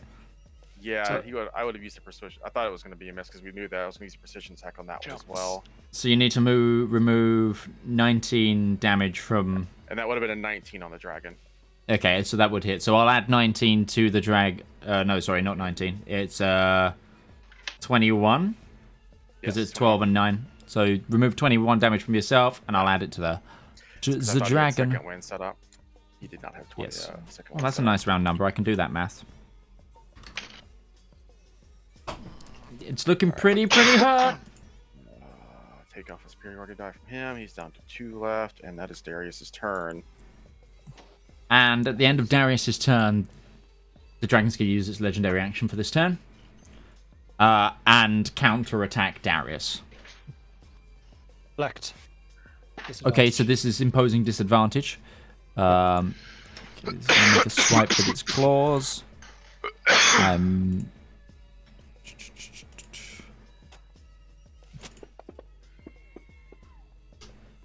And it misses.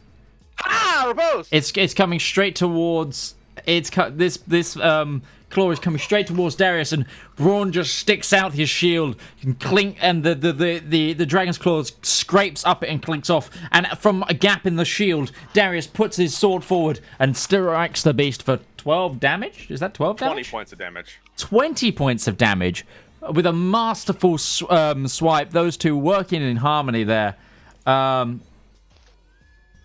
Oh, that wasn't applied at all, so that was This thing is... it's not targeting the dragon. Shit. It's fine, but it's fine. I've put it on now. Yeah, this thing looks rough. Really, really rough. So, after that, it is Zedaar.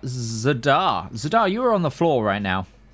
Yes, he's laying on the ground. He's just gonna kind of sit himself up and look around and notice that of all the individuals, he is probably in the worst possible shape of everyone, and just say, "Okay, all right." If also remember, if you're within 30 feet of the Husakal, you get a +4 on attacks and saves. Not +4, it's a D4 extra. Like, you're blessed. Yes, blessed. He has an area res. Might have mattered for Darius with that one hit he missed. Yeah. It would have mattered actually, probably. I can't get spiritual weapon close enough, so I'm just gonna recast spiritual weapon. Okay. Go to recast it next to the dragon. Boosh. To take a swipe at it. I get the D4 bonus. That's not going to help me at all. You're targeting Darius. I am targeting... I shouldn't be targeting anybody. I should have cleared my targets. Oh, it's because I have to de-target as... Okay, I see. Yeah, you need to de-target as your sheeted character, yes. Welcome to my world. Regardless of Get out of the misses, way. action, I don't have anything useful to use as an action, unfortunately. Take a flame. Okay. Why not? Try it. Take a flame at it. It failed, I think. It failed, but I'm still targeting somebody else. Who am I? I had to. What? How am I targeting myself? Target no one. Target the dragon. The dragon failed, so roll the damage. 3 points. Oh. Yeah, damage is damage. And this dragon is on the brink right now. Take cover behind the side of this building here. Valmir, your turn. I am going to take up my glaive and strike at the dragon. Go for it. With both of my attacks. We'll do them one at a time. I should have advantage because of the flanking.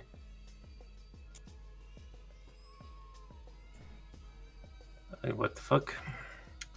So first attack's a miss. Don't forget to hit the advantage button on the bottom left when you make the stroke. Okay, so this is the second strike. That's a hit. That's a hit. And roll damage. we will do some damage. Yeah, it doesn't actually add the hex. I have to like redo every turn. Well, there's the hex damage, an extra 6 points of damage. Jesus. 21. As you let out this strike, it leaps out a massive roar. It is almost there. There's blood now oozing down its front and scales.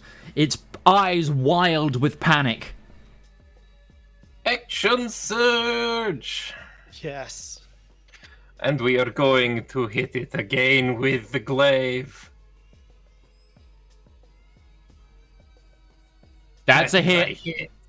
And I will put hex back on it again because it's not being applied. We will. Oh, it's because it applies to your weapon damage. Right. That's how it's a single-use modifier.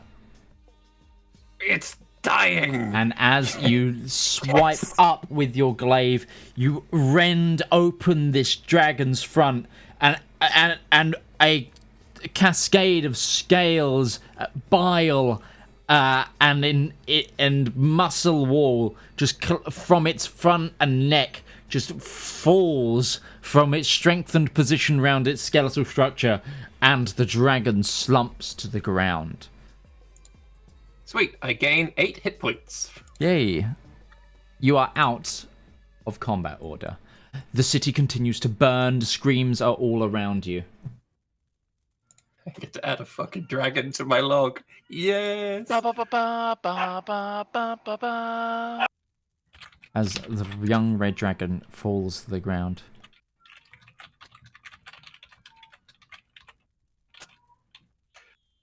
That is going Zedaar to is start. going to quickly start patching himself up. Gets back 13. Is there anybody inside the house? Yeah, You you just heard see, her scream. yeah, you see. No, this house seems to be empty. Okay. She's gonna, make her way out of the home. Okay, you do so. Hopefully, nobody's there. Nope, I don't get caught for a B&E while saving a dragon. Knowing these people. No, it seems to be fine.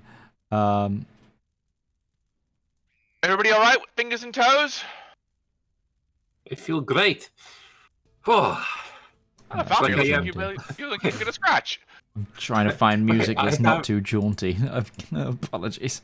my Hexblade's curse. I kind of imagine it, like when I kill something and it heals me. Kind of like I've stabbed it and like absorbed the soul of this dragon. Okay. Keep Feel fighting like a dragonborn in Skyrim, perhaps. That was what he was going for. Yes. The third one. Yeah. keep fighting like that, Volmir, and you will be changing the perception. If Todd that people Howard, have for of some reason, is watching, please don't sue me. From Bethesda? Todd ain't gonna bother you. Yes. The dragon is dead, but we still must focus on the rest of the enemies that are within the city. Yes. Sir Knight, are you alright? Looking at he looks House ra- of Carl. yeah, he's resting on his heavy crossbow right now and just like properly catching his breath. Like he's taken his helmet off.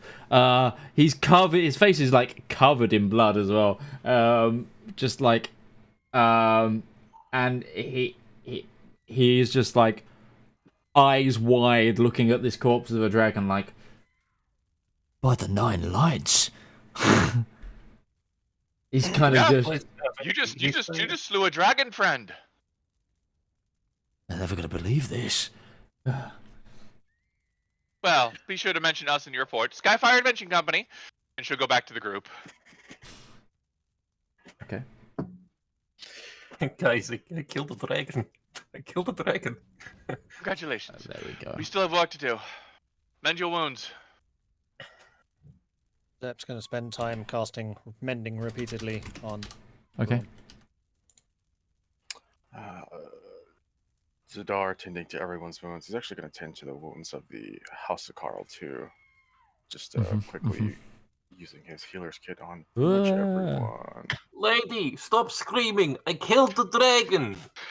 16 to the House of Carl. I'm trying to get music sorted. I'm sorry. Please, calm your titties. And while mending Braun, Zedaar will also patch up Zep. Thank you. Zep back 12 points. Yeah, I'm fine for now. I'm only down 5. No, don't also heal me. I was still wounded. Damn it. Are we doing a short rest? I don't think we have the time for one. We are in a hurry. We're not going so quickly. We're just making sure everybody's got their fingers and toes in respective pots that we can continue on. And hopefully we don't run into another dragon. Ruby is going to take a scale off one of these, just, Okay. Oh yeah, Sure. for sure. That's definitely doing the same. Can I have actually, I'm going to take a claw. I mean, this will take time. There's So no be loose able to- scales just lying around. I mean, you might be able to find one, but it's to find one of a nice quality, etc., if you're worried about that. Can I do that while everybody's being bandaged? Give me an investigation check.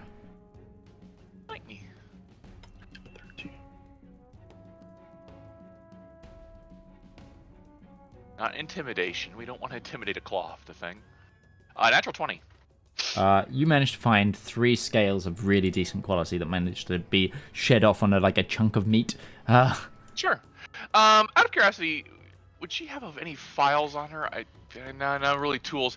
Zep. Only can if we get only if you've got some from potion Yeah, no. usage unless you've bought some. Zep, do you have any files we can collect some of the blood? It might be helpful for enchanting, I've heard. Let me check.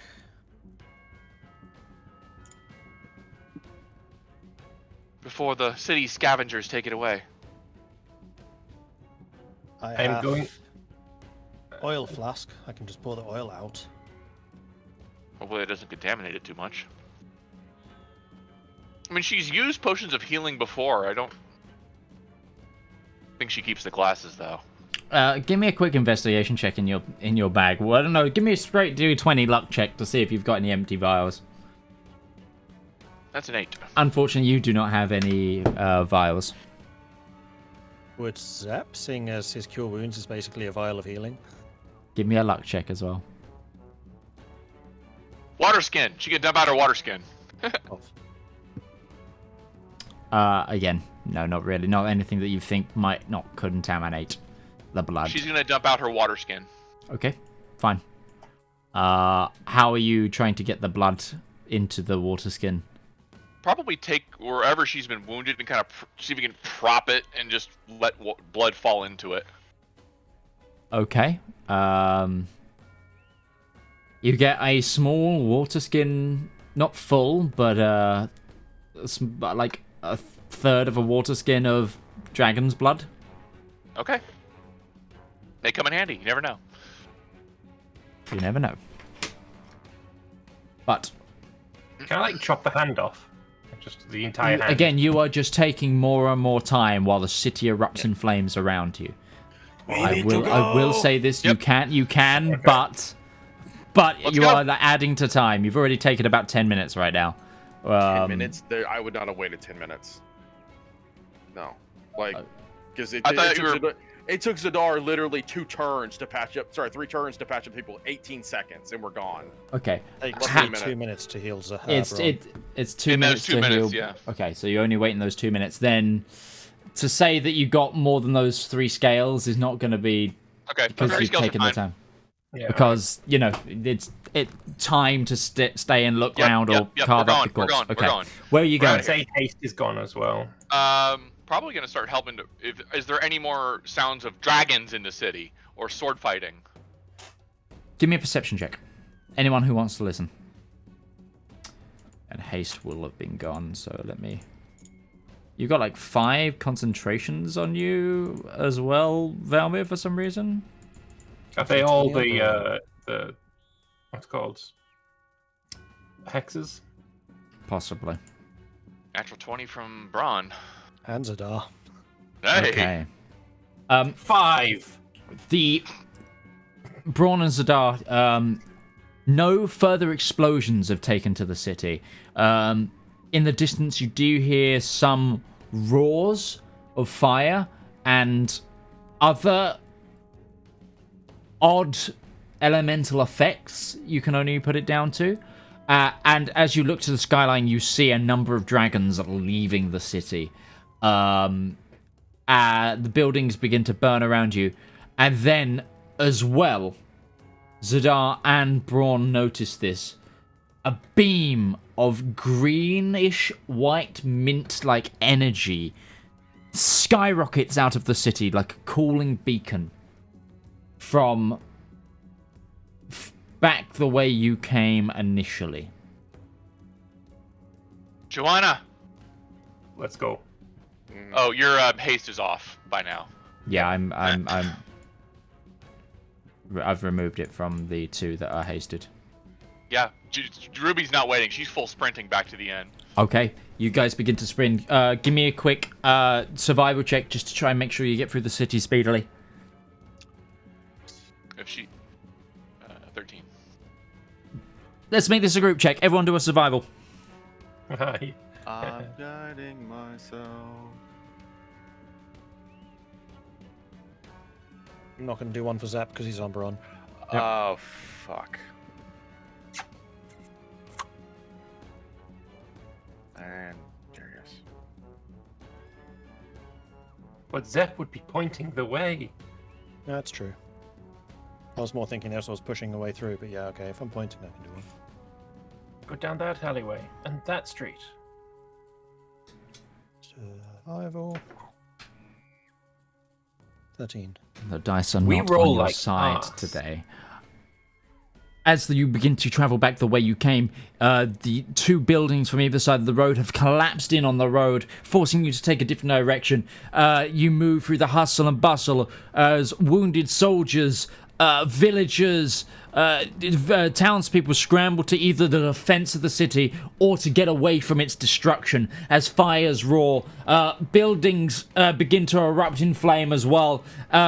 And as you're rushing past one building, a flashover of fire breaks through. I need a dexterity saving throw from everybody as fire roars from the windows of a building as it cooks off. It seems to have been some sort of workshop, and the chemicals inside seem to have taken to the flame.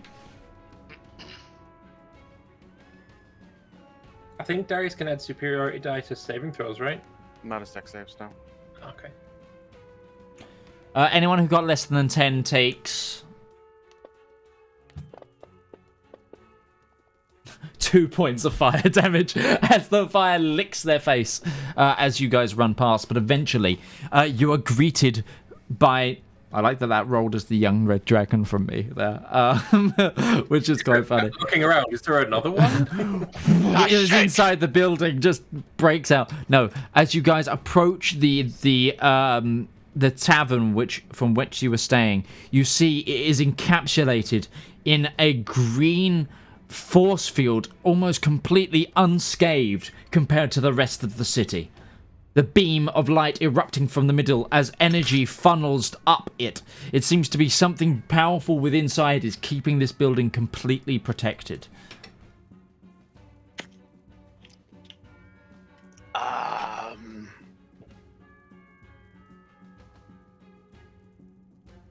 This is not my domain. Is this Joanna! the thing- Lower here! As you begin to shout, you guys see Darius's squire, Marjorie, at the powered force field, so to speak, clutching her arm, which seems to be slightly burnt, and it's like the sound that she's producing is muffled.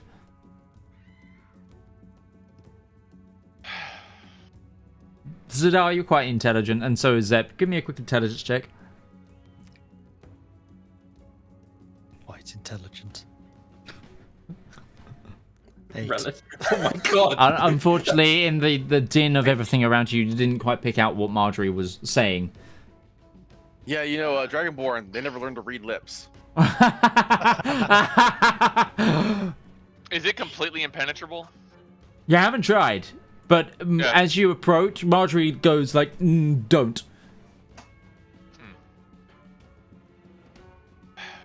Can you Misty step inside? Yeah, it might be my only bet here. But if it doesn't work, you're probably going to get ripped to shreds. Nothing gained, nothing earned. The shield's not keeping us out, it's keeping them in. Yeah, Ruby's gonna try to Misty Step in.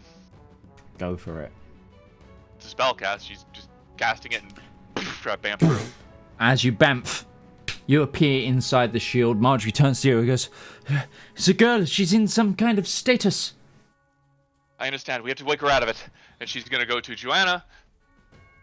Who you see is, you go into the Marjorie kind of explains to you as you've gone into the main mead hall of the inn, because she said it'd be safer there's the archers if the building comes down. She was been tactical about this one entrance kind of thing, ready to defend, and you just see Joanna is kind of again levitating. Center of the room, tables around her have been knocked, chairs have been completely compiled over as she's just almost floating as this greenish ichor and energy flows from her fingertips out into the rest of the building, protecting it. You also see that the innkeeper, the fair lady, the fairer-skinned lady, and the half-orcan lady both of them are now clad in armor. The half-orc, like, studded leathers and has a large two-handed warhammer, and the other lady, the blonde lady, in full, like, gilded plate mail, like, great sword in hand, like, upside down on the table, and is just looking at the girl in a completely, like, exasperation. Doesn't know what to do. Ruby is gonna call out, Joanna, and come closer to her. It's okay. Lower the shield. Give me a persuasion check.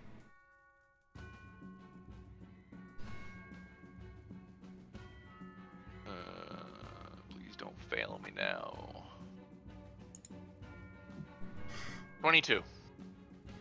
As your words of safety reach Joanna's ears, she drops from the magic. She hits the floor with a bit of a bump, and the rest of you outside see the shield like crumble and crack as the energy dissipates, and the surrounding effect is no longer engaged. You all right? I think so.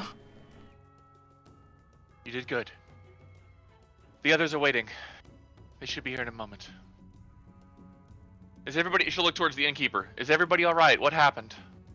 Oh, well, I mean, nothing much. Oh, sorry, I'm gonna get to... Sorry.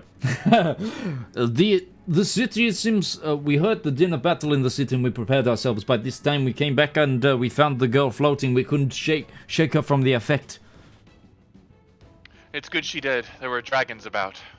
Dragons? Yes, dragons. And as the Nine Lights, dragons, and an attack this deep in the Empire? It is unheard of, I know, but wild and wonderful times. Looks like we're gonna have to come out of retirement, my dear. I dare say you're right. Come on, let's close up here and see what we can do around the city. And the two innkeeps begin to essentially tidy up their inn and be safe travelers. And they begin to just get ready because they're going to go start helping around the city. Is everybody else coming back? Yeah, the rest Yeah, of as you. soon as the shield went down. Yeah, you see the two innkeeps essentially pass you. One of them, the half-orc, turns to you, Zedaar, and goes, here is the spare key. Use it to lock the door and then just throw it through one of the windows. When you're done. Zedaar looks confused, but takes the key regardless. Because they're just rushing to get out of the city. I'm torn to stay, Zep, but I think with this spell that Joanna cast, we need to go. I am in a like mind to you, yeah. That is definitely magic that they can track. Whoever they are. Let's make ready to leave. It was quite literally a beacon. Yes. I will start the engines. Yep. Well, Joanna, pack up your things. We're leaving. Got 10 minutes. Patrick and Marjorie. No, Drake. The other. I'm just trying to remember the name. The other two, like the squire was keeping. Was trying to keep Joanna safe, and then it was Joanna was keeping everybody safe. But the other two, instantly, when their stuff started going wrong, they started packing like it's something that Darius has drilled into them. So your wagon is essentially, as soon as the engines are ready and the Triceratops is harnessed up, you are ready to go. Yep, we're getting out of the city. Okay. Last chance to decide. Are we going for the border or are we going to the south? South. South. Very well. If we head South. south, we'll hopefully avoid anything that's fighting the Iranians, so that's a good idea now. Excuse me. Okay. I'll take a D4. Okay, Zedaar, as you are helming this, I'm going to need two things. I'm going to need a survival check and an animal handling check. I am going to be guiding myself as often, as frequently, and as much as possible. Okay. No problem. I will allow you to add the guidance to this. Oh, I thought that was going to be a 1 for a second. 18 on the animal handling. Okay. Oh, that's survival. 9. Okay. Fuck it. I'm using my inspiration on that. Oh, go for it, yeah. I've had it for so long. You need me to do land vehicles as I am. manning the 23. engine. Only if you're trying to make yourself go faster, for example. But if you're just protect... Okay, then, yeah, land vehicle.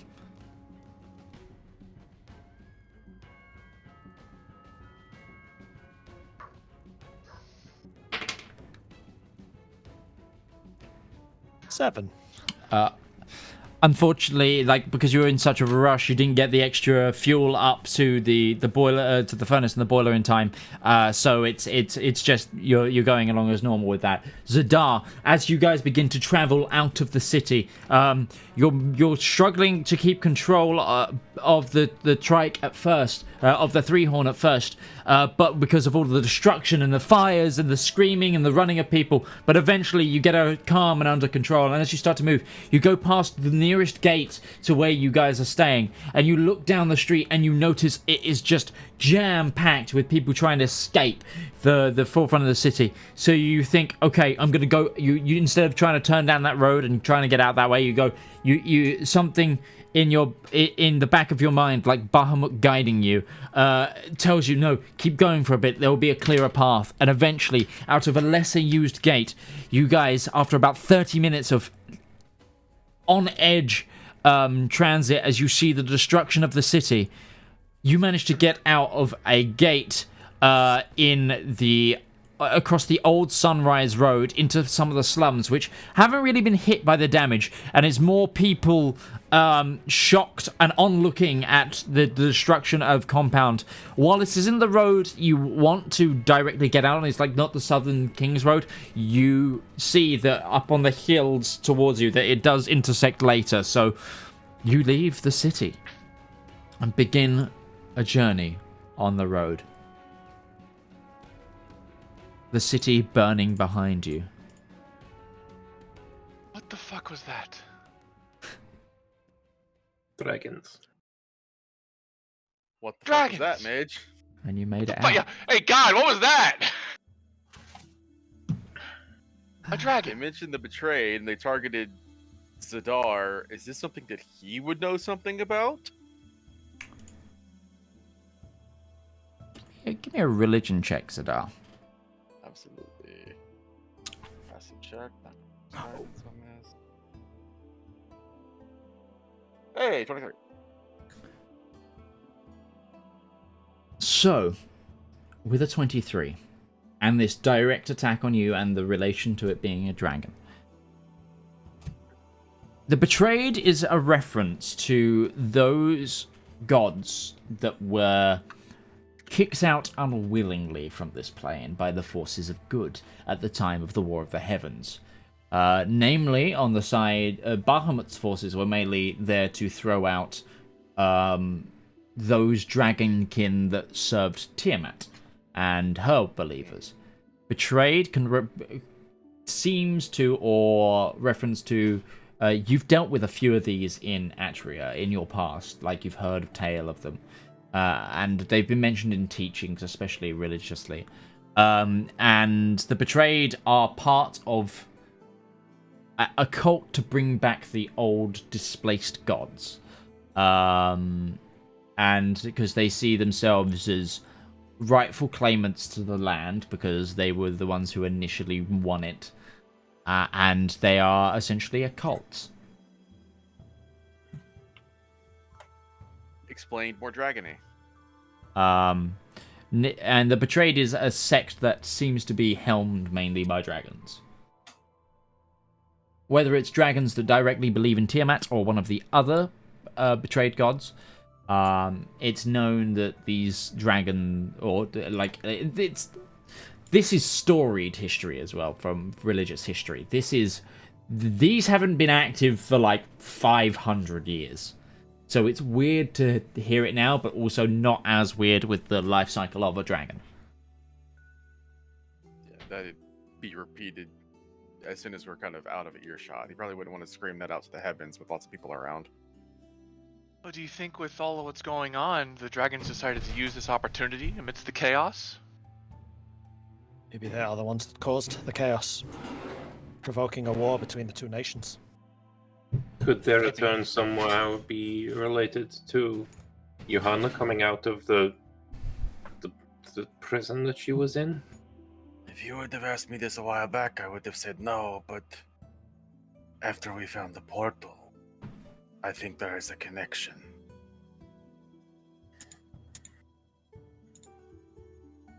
I do not know if it is an emergence into the world itself or whatever connection there is, but the speculation we have had about Joanna is that she is connected to the divine. What if her emergence is creating an instability that is causing these things to become possible again? She is not at fault, it is just an anchor.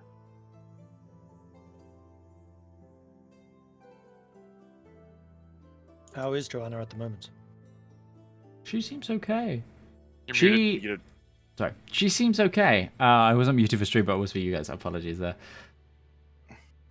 She seems okay. She's actually looking back. She's on the roof near you, Zep. She's crawled out the hatch and is looking back, and she's looking at just the tower and columns of smoke and dust that just pile out of the city, and the streams upon streams of now refugees as they dissipate this huge and illustrious city of the Empire. And you can only imagine that so many people are, the fear that they are in right now as people just try to feel basically the aftershock of the situation. And she turns to you, actually, Zep, and she goes, I wish we could have helped more of them. So do I. But you did well. You did what we asked of you, and you kept the people in the end safe. And that is to be commended. We did what we could as well. But against destruction of such a scale, there's only so much we could have done. Such a scale. It's funny because it's dragons.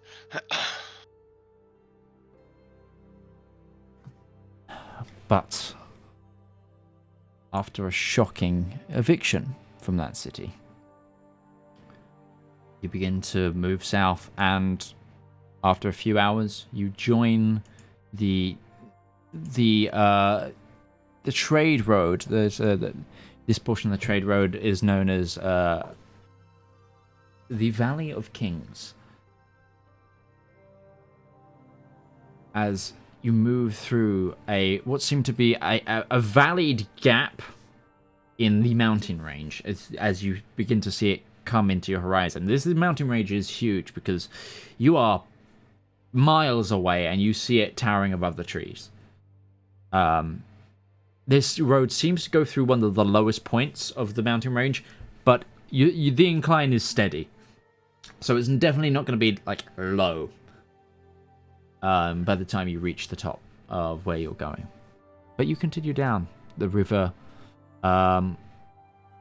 You also notice as you're passing a lot of small boats and barges also coming from compound, seeming like full of people trying to escape the city. It seems some people took to the rivers and the canal networks through the Empire to try and get out as well. So Also a cat. also a cow. Are you guys planning on going until you're stopping, or are you going to go a bit faster, considering, like, are you going to go into the night with this travel? Are you going to... We need to put as much distance between the city and us as possible. Yes, I agree. I will use one of my heat metal spells, which I had prepared, because I was going to do some enchanting, to make the forge go the furnace go a bit faster to hopefully give us a Absolutely. bit more speed. So Now that instead we're of away doing from the crowd. enchanting, you are gonna purposely do the heat metal. Yes, awesome. Yep, absolutely. The engine kicks to life with that, and you can definitely get a bit more out of it. Obviously, you only going to be able to go. It depends. Are you going to try and push the three horn into a state of exhaustion and yourselves as the fighting and the day begins to take its toll? Like, how far are you going with putting this distance? I need a. Are you planning on stopping? Right before the point of exhaustion. You're going to go to the point of exhaustion where if you were to continue, it would... With all the time that Zedaar spent with Darcy, I imagine he would get an understanding of when she's starting to complain about how much work she's having to do, and that's when he would probably find a place to stop. Okay. Ironically, of all of them, he's putting Darcy's well-being ahead of everyone else's. Oh, Valmir, by the way. She'll flick him a scale. Thank you. This is a very nice souvenir, I think. This is the biggest thing that I have ever fought. Well, we still have my ego to contend with. I have not fought against that yet. Yet. And she'll give the other one to Zedaar. What is this for? We're staying alive. It's not exactly something that I managed to do myself. You're alive? You should give it to Zep. He is the one that is responsible for that. But it came for you. I have something else for Zep. Bahamut willed that you would fight on that day, and you did. Zep, I don't know if you need this, but I did manage to collect some of its blood. Ah, interesting. Did we? Or did we leave before that happened? You left before that happened, remember? Oh, we left for the... Okay, never mind then. Yep, never mind. I never thought of that. Backtrack what I just said. Okay. So, it gets to about 2 a.m. when you decide to finally pull over and stop. The darkness becoming too much of an issue, really, for the trike. I mean, it's a trade road, so there are lights, but you have pushed as far as you can for the evening without taking a point of exhaustion, as the temperature also dips here. You think higher you are, the wind seems to really start to bite. And you can only imagine it's going to, even though we're in late summer, it's still going to get pretty cold here. Well, to keep yourself warm, Ruby is going to cast Leoman's Tiny Hut. Okay, yeah, you can do that, and you begin to set up camp. It's not as nice of a campsite as you've normally found, because you just pushed until you've managed to track off the road onto a sort of plateaued area of the hills, and you begin setting up camp.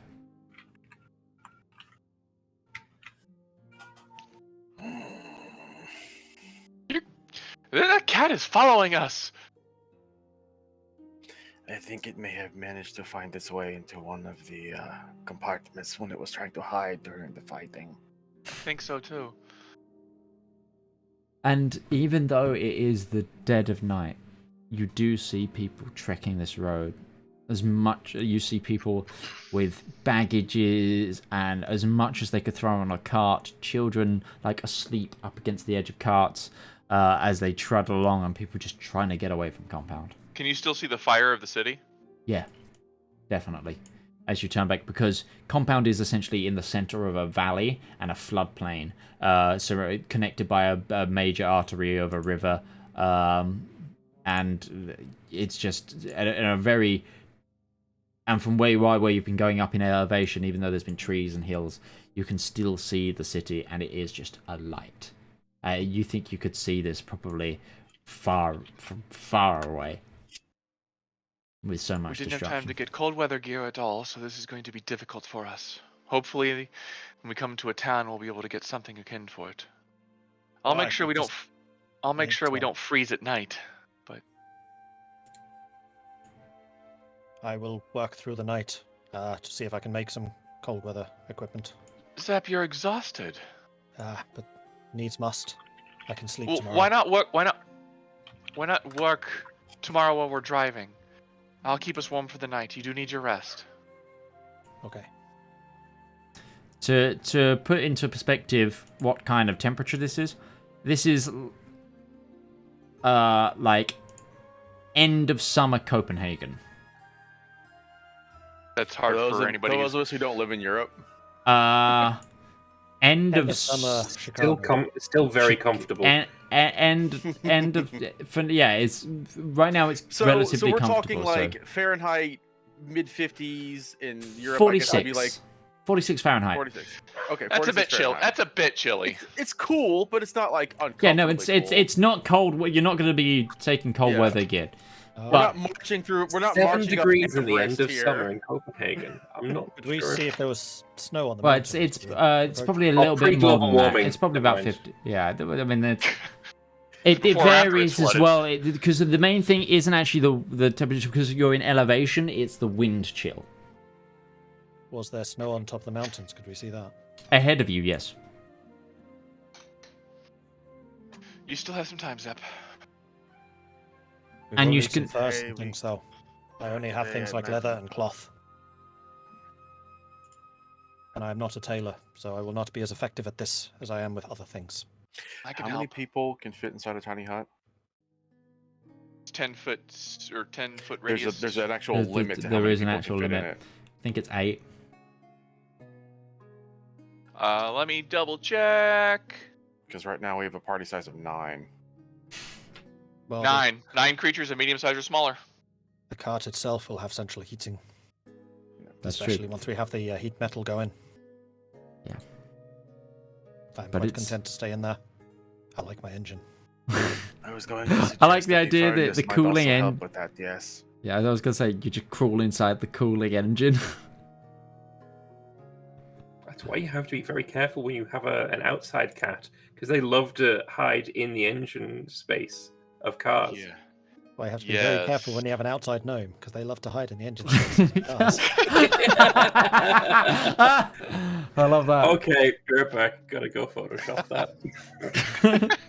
I see one of those YouTube videos where they lift up the hood and all the It's kittens just are just God, laying no. on the engine. Yeah, Except for yeah. it's just a gnome. It's just Zep. it's just a gnome. Just loads Hey, of can we garden move- gnomes. can we move? Can we move off that topic, please? No, that's fine. Just- Of thank you. course, absolutely. But you all set up camp.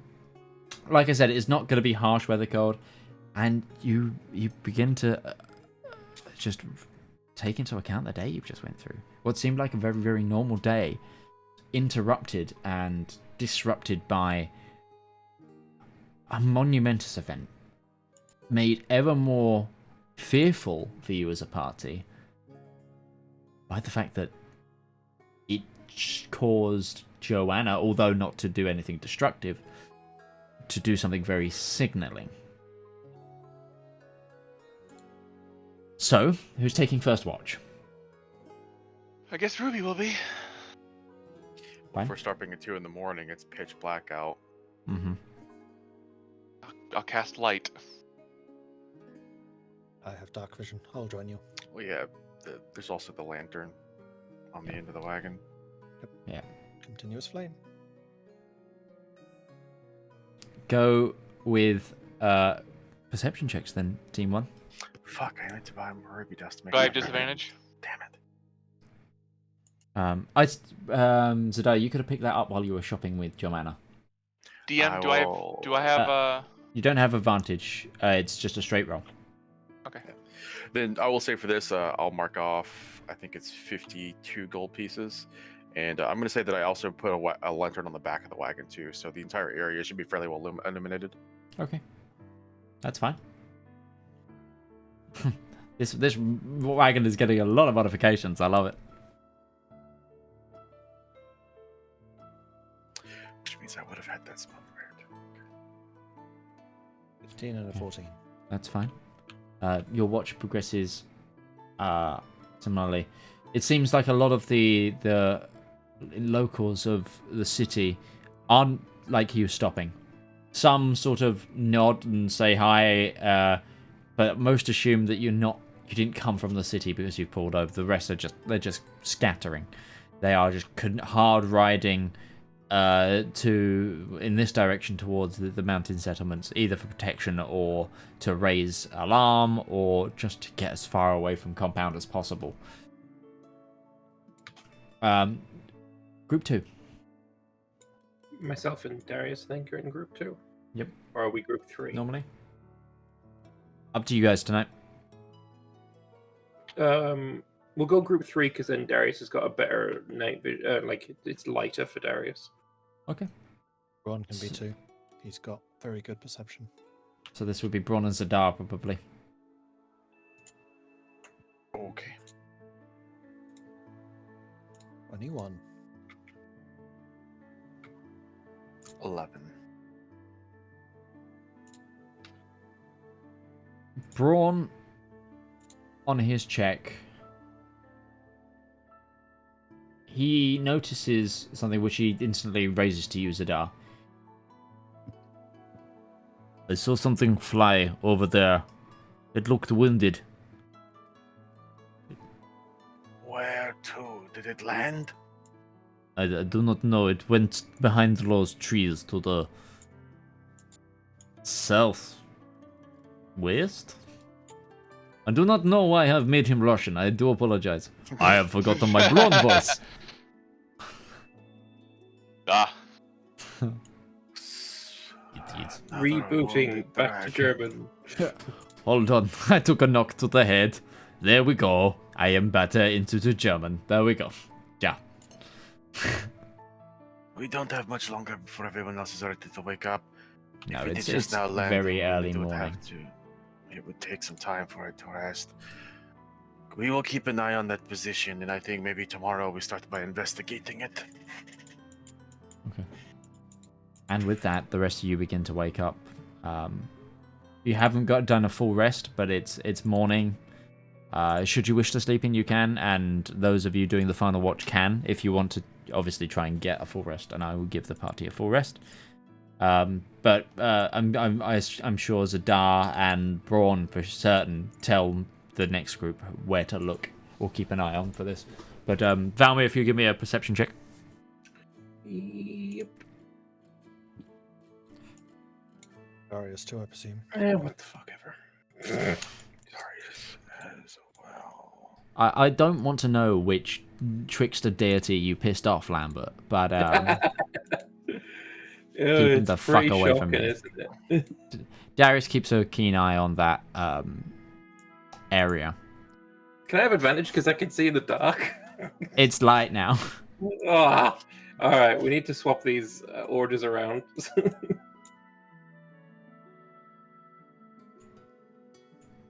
What? I'm struggling to hold on. I'm struggling to give one a long rest. There we go. Party takes a long rest. I'm gonna laugh when at the end of the campaign and Midge says, "Hey, any questions for us?" And I ask, "Were we ever being chased in the beginning?" He's gonna be like, "Nah, you were totally fine. Nothing was coming after you." Really? Really? I can neither confirm nor deny. Can't say anything now, Hell no. but I'm gonna ask that question at the end. Okay. There is actually a watch order on the party sheet. We could use There that. is. Yes, you can. Shall we set one up and then we just have it set because we keep on going round and round on this? Absolutely. So Zep has night vision. Volmir has night vision. Does I anyone have else? Devil's Sight. Night There should vision probably plus be plus. Volmir and Zep in the middle of the night, or maybe one of us. Our previous strategy has been combining the high perceptions with the low perceptions. Yeah. So Zep and someone on first, Volmir and someone on second, Braun on third. Previously, it was Ruby and Zedaar, Darius and Valmir, and then Zep and Braun. Because that kind of had the highest perception with some of the lowest perceptions. So maybe Ruby and Braun in the morning, and then Zep and Zedaar first. Because Zep can see in the dark, but his perception's not great. Well, now that we have the light, dark vision is not as important because we can light up the entirety of the campsite. You can do the campsite. It's just distant stuff. I think this works. Okay. The Zed's in the morning, or Zed's in the evening, Darius Volmir midnight, And then Ruby and Braun morning. Okay. Sounds good to me. I will point out that if you're putting Ruby with Braun, she's going to start teaching him new children's fables. He'll love that. He'll listen intently. Gives him more stories to tell. Maybe too much. Maybe too much. So it's morning. The flow of traffic has not eased up overnight. People just continuously leaving. There are a veritable train of refugees leaving as compound burns.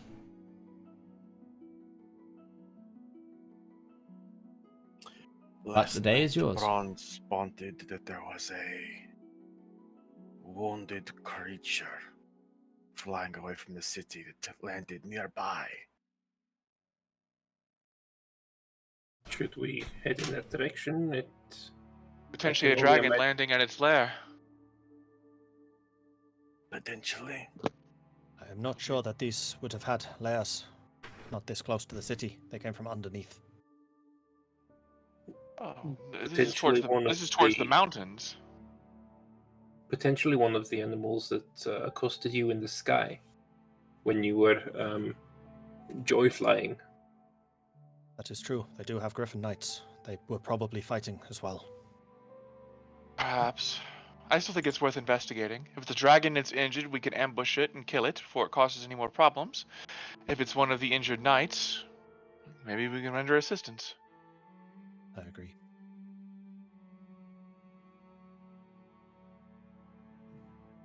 Okay. I think we're going to start heading in that direction. This is cross country, and you will struggle to take the wagon, I will say. Can we follow the road as far as we can and then veer off? It's essentially for the direction it was in. You'd be able to follow the road a little bit, but there isn't really going to be a place where you can park better than where you are, especially with the herds and herds of refugees. I think we might be better off leaving the wagon here and traveling, but I will leave Braun behind this time. Braun. Hey guys, who wants another dragon fight?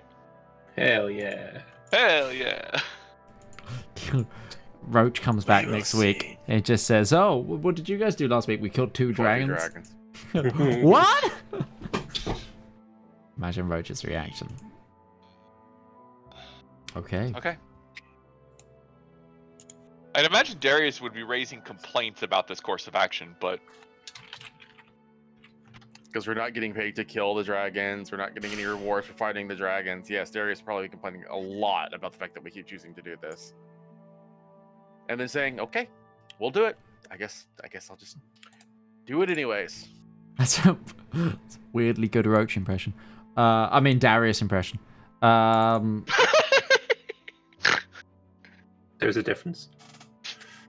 So, you begin traveling to the site where you saw the downed individual flying creature.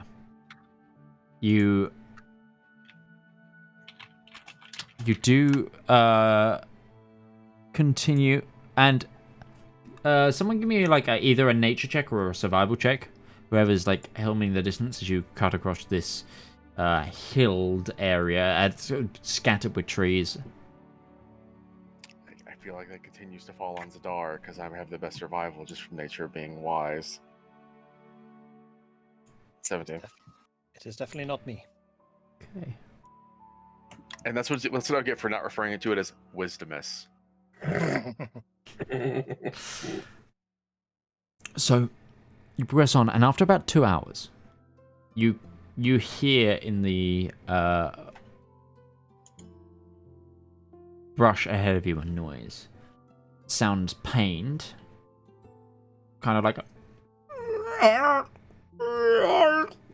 and you hear a man's voice. It goes, "There, Hephaestion. It'll be okay." Hephaestion. Yes. I like the name. Is the rider called Alexander by any chance? Oh God, no! I don't. I need to check that. It might be. yeah, were you about to get sued by Disney? What do you mean Disney?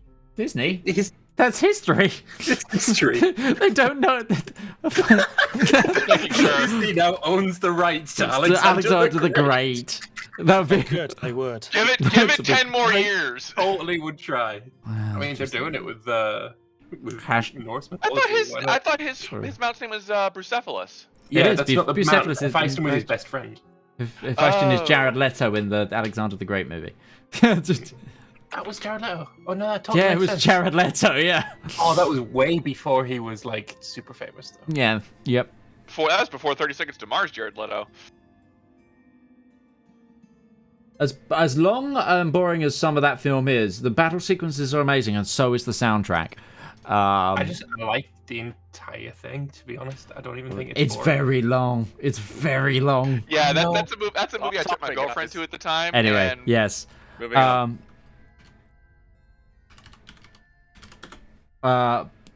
Do you approach? Yeah. I think so. As you approach, you see a wounded griffin. With the an individual who you see with a shield and other adornments with this symbol on.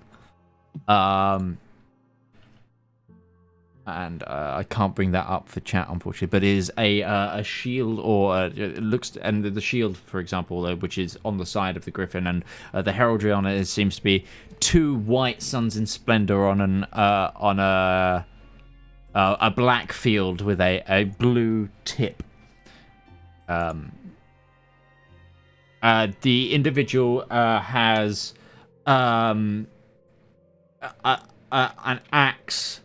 Like on the ground next to them, in full plate mail, armor adorned with furs and claves, and is gilded, and it looks like to be like a form of like plate mail styled as scale mail.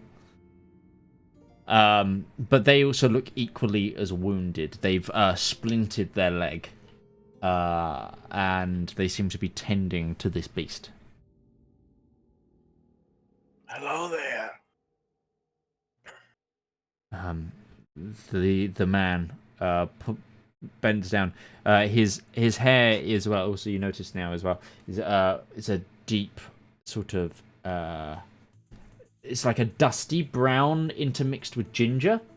And it's long, flowing, thick beard. They bend down, even though they're wounded, bend down, pick up their axe with one thing and point it to you and goes, "Stop!" Who goes? I'm going to Skyfire Adventuring Company. I'm going to hold up the red dragon scale and say, "We fought the same enemy you did. We're your friend." He eases up a bit. Are any of you healers? Yes. Both I and my beast here have required a little bit of tending to. Does anybody recognize the iconography on this guy? I would say anyone trained in history that is a native of Longreach. Would Darius have advantage considering his mercenary nature? Darius would definitely have advantage on this. Okay, then Darius will make that roll. One of those rolled off the table. Crap. 17 for that. You rolled it as Zedaar, but I'm guessing that's Darius. No, that was a survival. Sorry. Oh, There we go. You got a 12. 7 and a 6. 7. Oof, a 12. He recognizes it's something to do with the royalty of the Rhiannon Empire. Okay. The question that I want Darius to focus on is, does this guy look like he's wearing it properly? Is this somebody who has just kind of put this uniform on, or is this somebody who is used to wearing it to its proper styling? Give me an advantaged insight check from Darius. I'll do that. Good question. 1 and a 2! Oh my god! Did you Everything seems, roll well as Darius at all today? Everything There seems were to a be couple of above board attacks. today. With it seems to be completely fine to Darius. Okay. If Darius doesn't have any issue and doesn't point out anything, then Zedaar will just be like, "Yes, I can." Please see and I- see to my beast first. I'll be okay for now.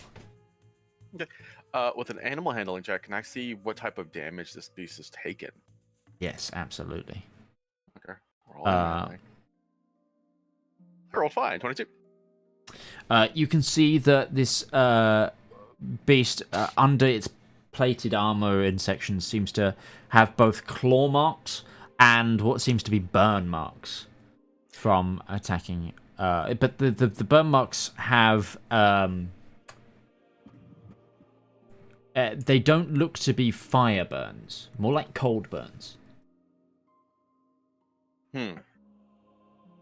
But the claw marks seem to. They suggest that it seem was to fighting a dragon. yes. Yes, just I will go ahead and mark off. Why not? Let's go ahead and use cure wounds at first level. That'll be 12 points of healing to it. And then I'll take 10 minutes and ritually classed, or not ritually classed, just cast. I don't have that spell prepared. Never mind. I'm not going to do that. I'm just going to use another cure wounds on it. Why not? I will use a cure wounds on the knight. So 25 to the creature. Okay. The creature kind of rests from the pain and kind of curls up. Its eyes watchful on all of you. This is not a dumb creature, but it realizes that it's been healed and relaxes. It's not fully healed, but it feels a lot better. I'll do too. Okay. I'm stupid. I should use preserve life first. Damn it. Life clerics, gotta remember that. Oh well. Yeah. Also, you had healer's kits if you wanted to not waste your spells. healers gets too. Yep. I was going to do that for the guy, but if Steph's Okay. gonna go ahead and heal him up. 19 for him. Okay, cool. And it's just like throwing healing potions at him from various bandoliers that I have around. He's like he feels better, but his leg is still busted up. And he's like, "Oh, thanks. I was in combat with well, we thought it was an anarchist of some sort, and then turned out to be a white dragon. I chased it out the city, and then Wystongjir took a wound, and we tumbled out the sky, and then he broke my leg on the fall. Got crushed underneath it. I couldn't desaddle in time. But thank you. I take it you were at Compound 2 then, pointing at the scale. A very similar story to yours. An individual who crawled from the sewers, attacked the House of Carl, and then turned into a red dragon. I can't believe it. The Empire's seen nothing like it since the prehistory of the Elendor Empire. We haven't been hit by dragons since the early years. Give a quick patching to the beast and to him as well, just a little bit farther. Okay. I'll mark You on some more healers kits. Why not? Yeah, just put some salves on some of the wounds that are healing over with your magic, and Bandage up the leg properly.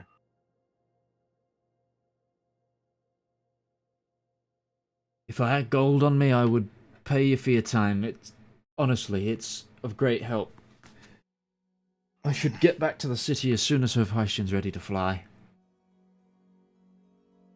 Are there still dragons in the city? I have no idea. I chased this one. My men continued on. Last we saw, most of them were fleeing. Yeah. We saw that too. They all headed in the same City was direction. not doing so well. Not from what I can tell. They seem to have scattered. Tried to shake their tails, so to speak. We tried to give chase as much as we could, if not to engage and destroy the dragons, but to find out where they came from. But they all went in a different direction, and until I get back, I will have not heard from any of my men. I don't know if any of them made it. We We were heading to the front. This was meant to be a stopping while I gathered troops here. And maybe got the word from my father to raise the fjords, but it's... I'm sure they're fine. We weren't ready for an attack. The skull with us did make it. Oh, This is That's one good. at least. How does one prepare for dragons infiltrating a city and attacking it from within? no, you're right. If it is Hasn't of any assistance, we did see that they came from sewer grates. We saw one emerge that way. I did too. I think they... From the shaking, I was in one of the towers that was attacked. From the shaking, it seems like they set off... Or did something below the towers. Maybe they've been making tunnels. I don't know, but something happened, and then they attacked. Dragons in dungeons does not seem like a very worthwhile place for a dragon to be, and no wingspan, you know. I do not know if they came from there or they went down there to start the attack. I'm not sure if we'll I find saw what any- you did. I saw what you did there. No, you did not. Let's keep going. All of us kind of winced, I noticed.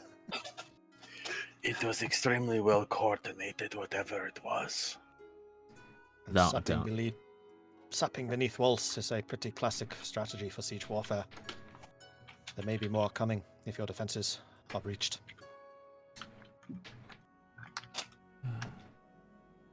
They were taking on the appearance of people. It is entirely possible they just waltzed into the city without any issue. Why would you stop a commoner just walking into the city gates? And with the city as vast as compound, and we can't go stopping every traveller that passes through, the city would die, and we've never had an issue, so...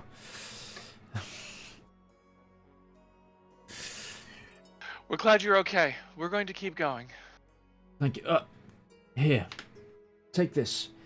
And he takes from his cloak one of these Suns in Splendors, and it has like a broken sword through it. It's my mark. If you need to sway some influence somewhere within the Empire, maybe it might do you some good. We got the name of your mount. What is your name? My apologies. I'm Crown Prince Wulfstan, heir to the throne of the Rhiannon Empire. On behalf of the Skyfire Adventuring Company, it is a pleasure. Yeah, if Ruby had tea. Can we get spellings of this guy and his mount's name, please? 'Cause I'm Absolutely. gonna butcher them, putting them in my notes if I don't get the spelling for these guys. Absolutely, yeah. So, oh gosh, my everything's changing on what tab it's on. I apologize. Wulfstan is spelt like this, so it's Big fan of wolves. Real big fan. I'm putting it in the handouts, and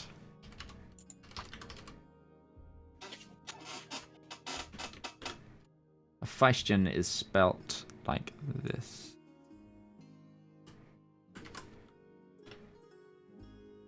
Well, Your Highness,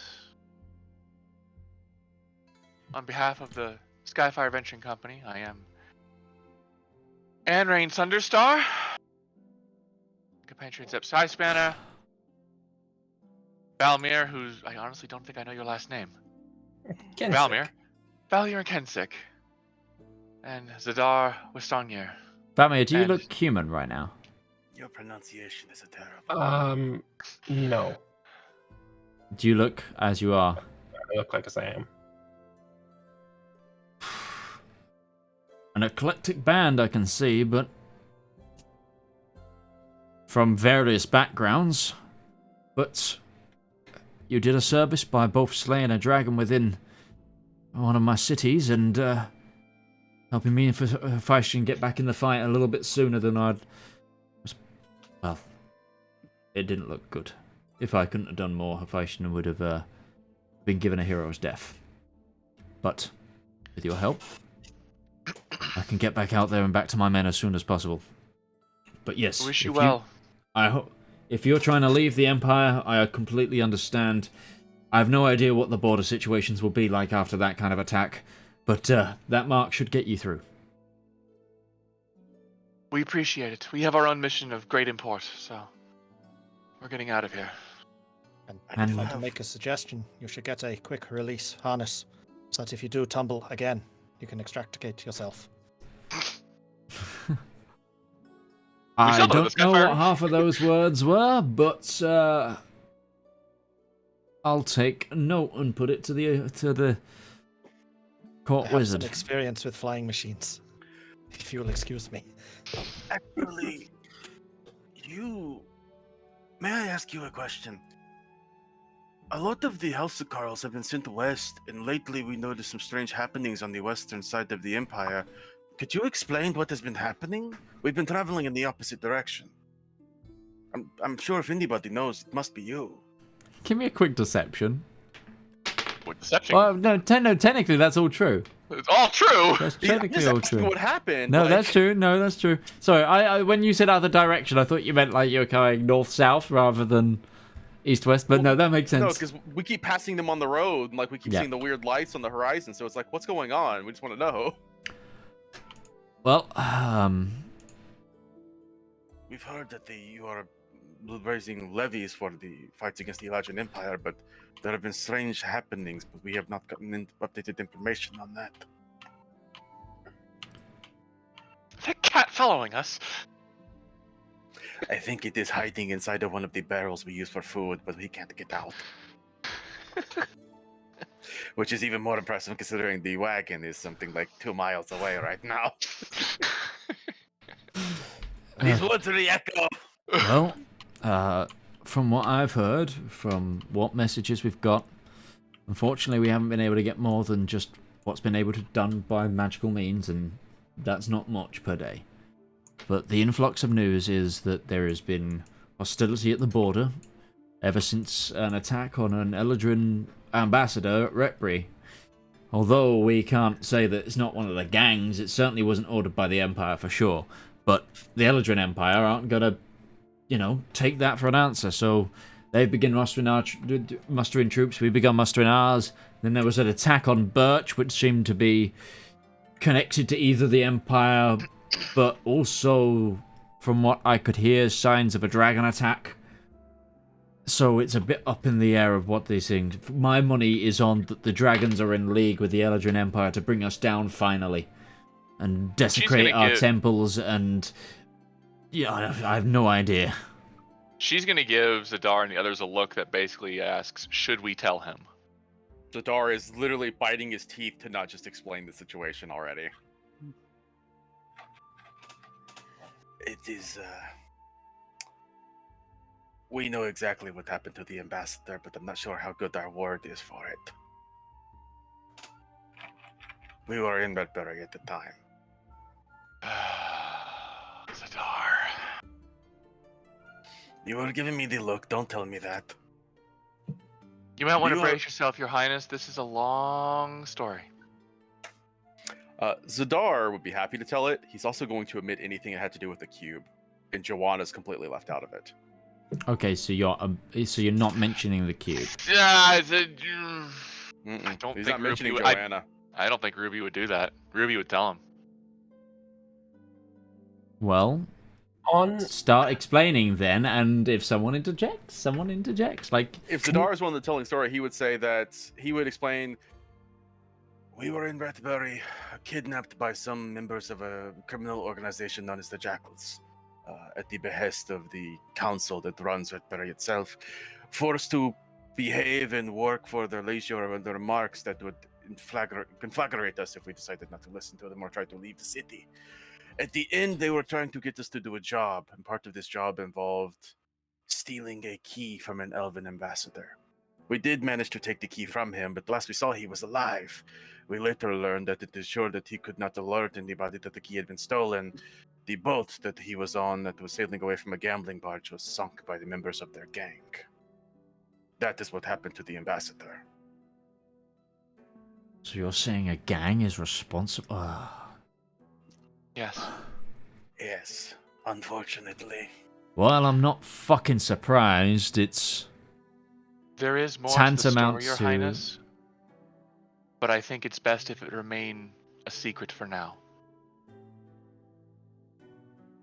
There's a reason they did it, and the reason that they did it is haunting us. But I'm afraid that We that don't want is to not- bring that wrath upon the Empire any more than it might already be.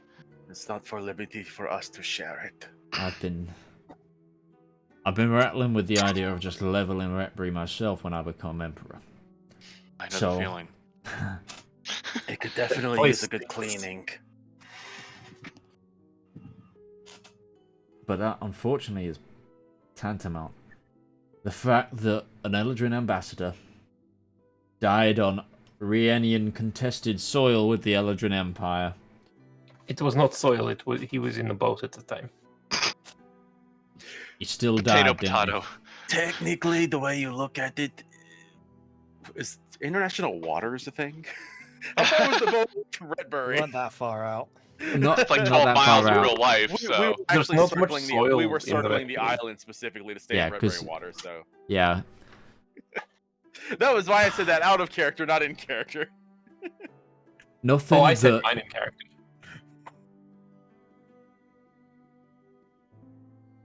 Either way, it was high time that the Empire found an excuse.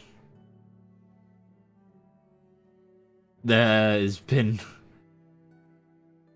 I was born in a time where we were at war with the Eldrin Empire. And I only now, as an adult, experience peace. And very few of my family have experienced peace.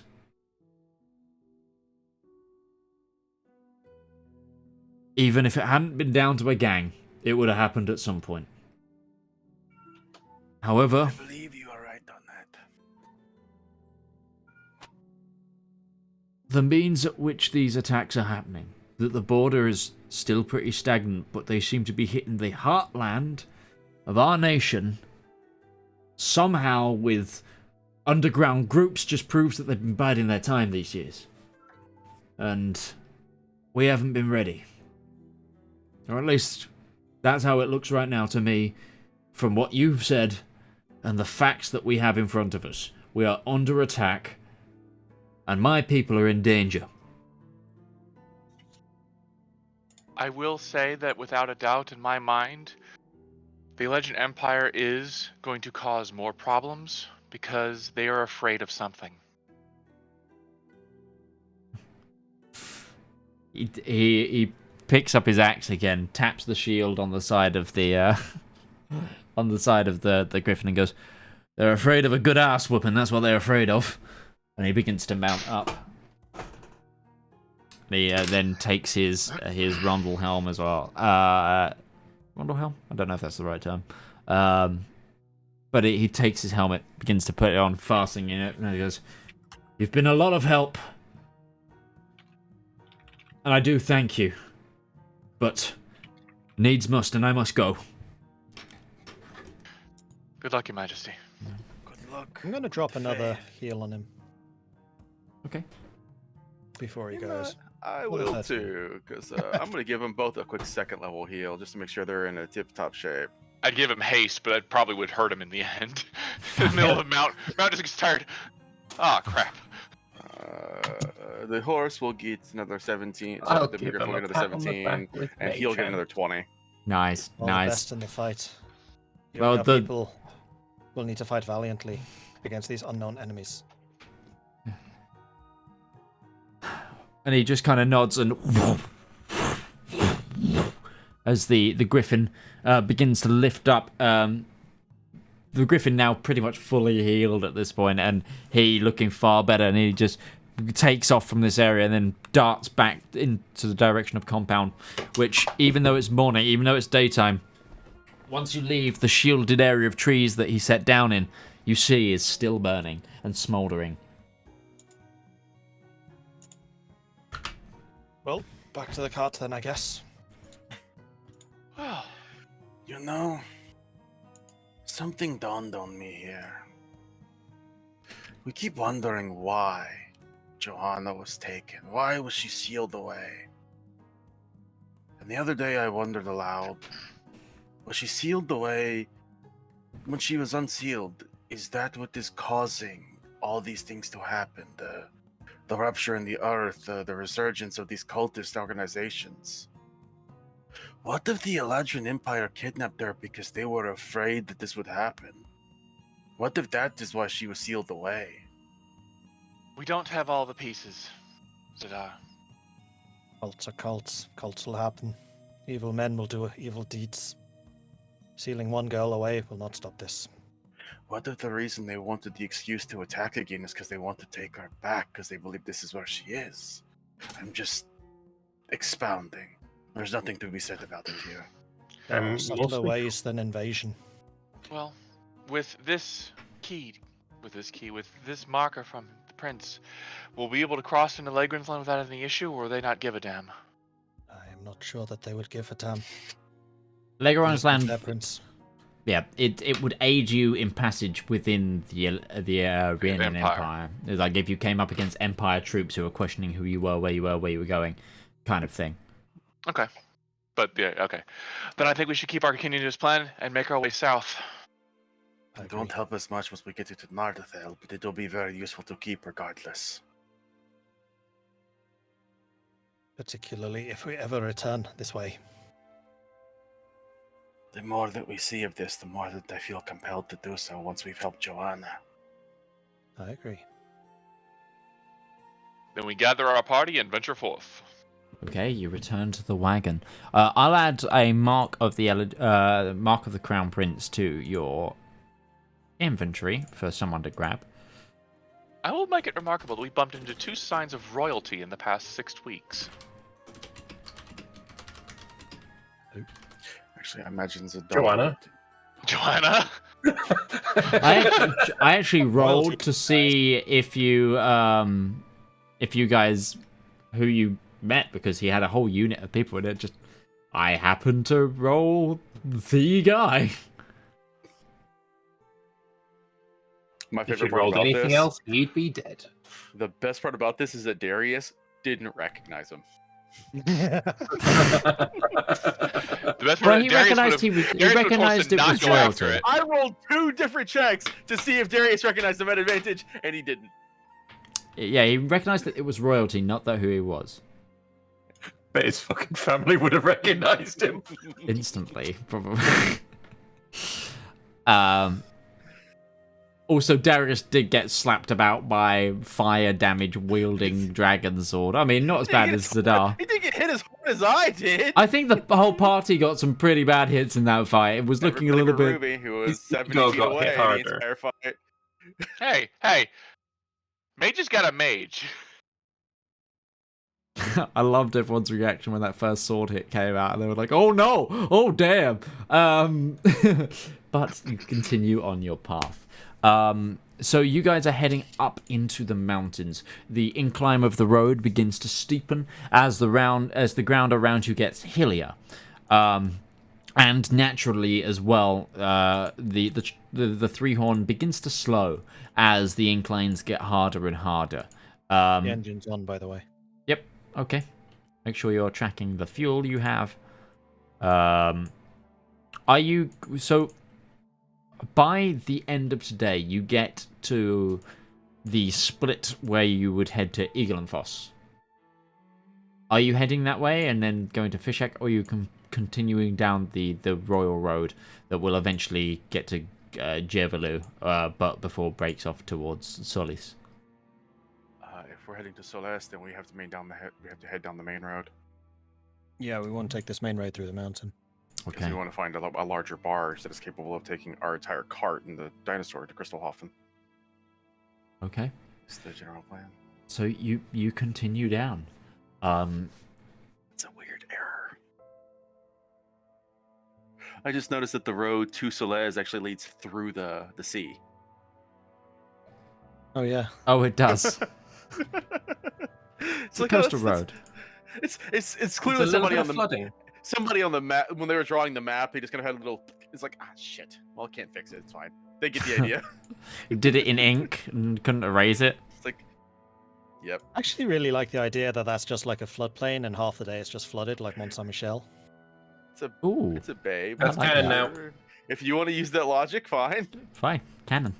You like your logic. I like my logic of it. The cartographer just made a mistake, and he's like, fuck it. They understand where it's going.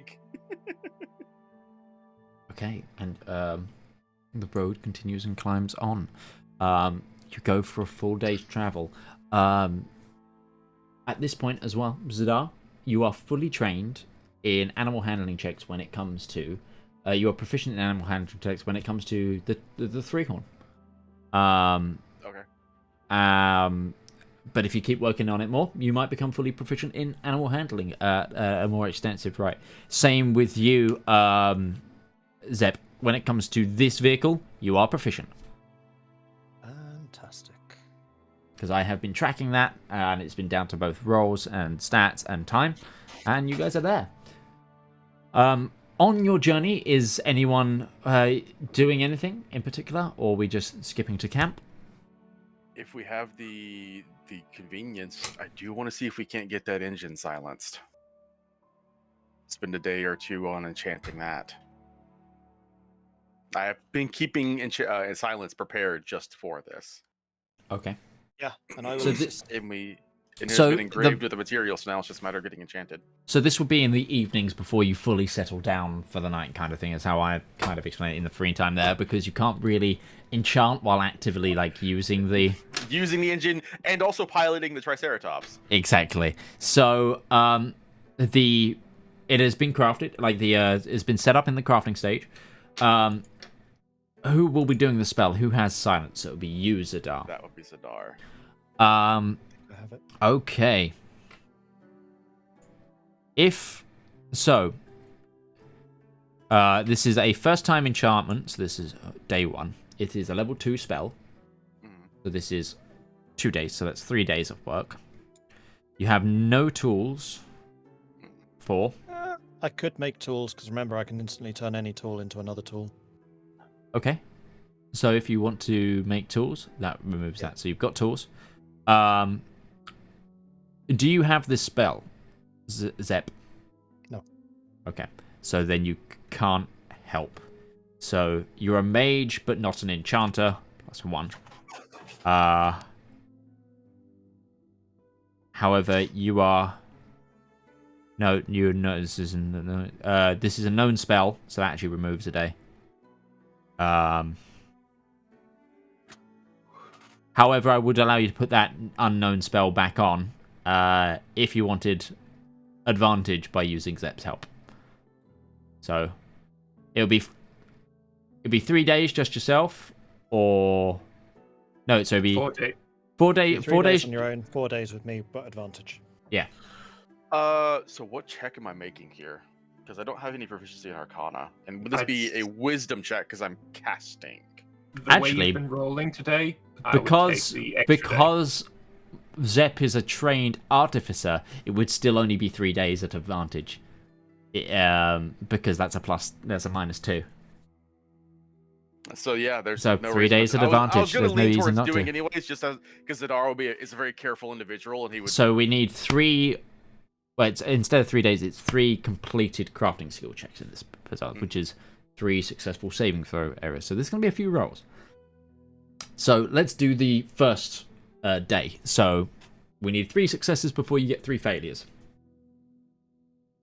Okay. with advantage. With advantage. What am I rolling?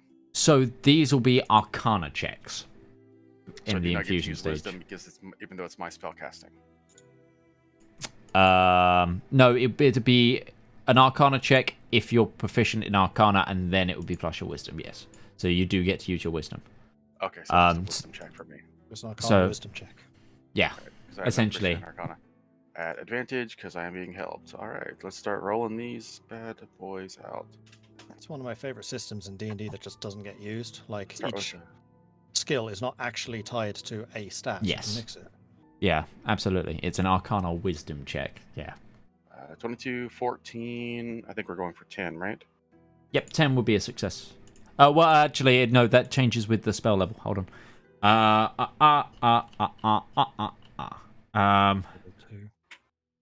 Level 2. It's a DC 15.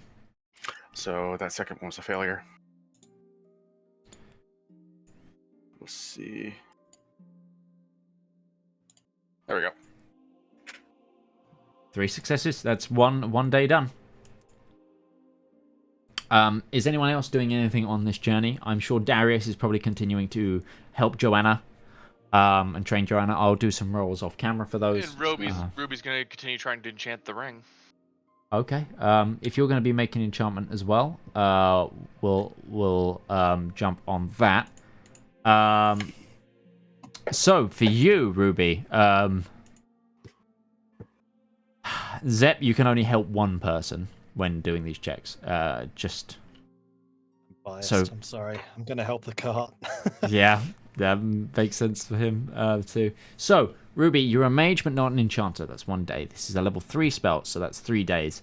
First time enchanting. This is a 5. Do you know the spell haste? Yes, I've already done 1 day of No, it. I'm talking to Valmir because he wanted to help. Oh. No. You've done 1 day of it, so you've got 4 days left, I think.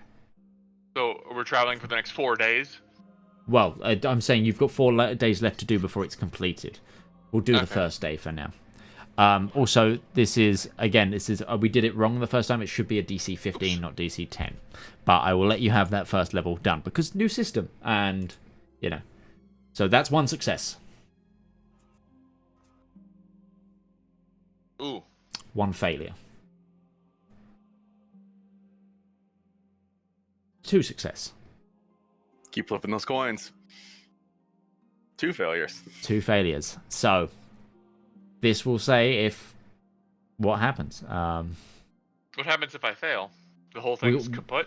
No, it depends on how much you fail by.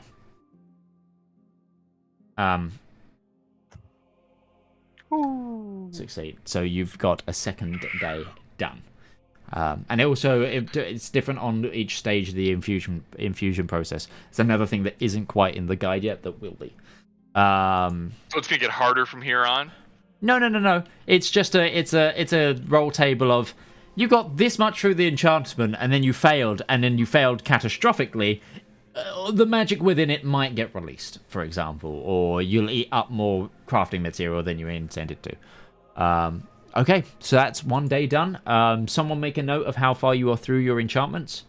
So you've got 2 days done out of 4, and Zedaar, you've got 1 day out of 3. We'll run through the watches, and unless anyone wants to do anything particular over the night, I will say those pass through. But we will end the episode here, as we have left compound attack day +1. And the party gets to work on both their journey continuing down the road and also their planned enchantments before they were so rudely interrupted by a dragon attack. But until next time... We paid for 4 days of stabling. We only got 2. This is a ripoff. Apologies. Sometimes things happen in D&D. And it's not like you guys are short of frickin' money. We're really not. But anyway, that is it for us from the component cast today. Thank you to Mordred Viking, Lord Lambert, DM Opal, DM Lake, and unfortunately, who couldn't be here, Commissar Roach. I've been Midgeman. We will be back with this show next week. But just a reminder, we are launching a new show here on the Component Cast tomorrow, DM'd by Commissar Roach. I'm a player. As long as he gets home from his he's just stuck on some interstate for the next 24 hours. Still in traffic. Haven't gone anywhere.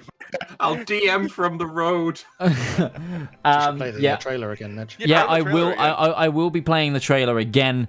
But I'll bring it in a moment there. I didn't want to do it over this exit. Got some great... If you're a regular of my channel and you watch the D&D campaign there, it's people you'll recognize. Also, if you've watched this series, surely only Mikey, who played Mickey Mads, he's a cast member of that show. We've got our good friends Rival Zone Gaming and Red Moogle and Utarionzo there. Thank you for watching, everyone. I'll play the trailer out as we go, but I hope to see you next week, and I hope to see you tomorrow as well. Have a lovely, wonderful rest of your week if we don't see you, and goodbye, adventurers. Dracoga. It's a city of dreams, they say. They might have even been right once upon a time.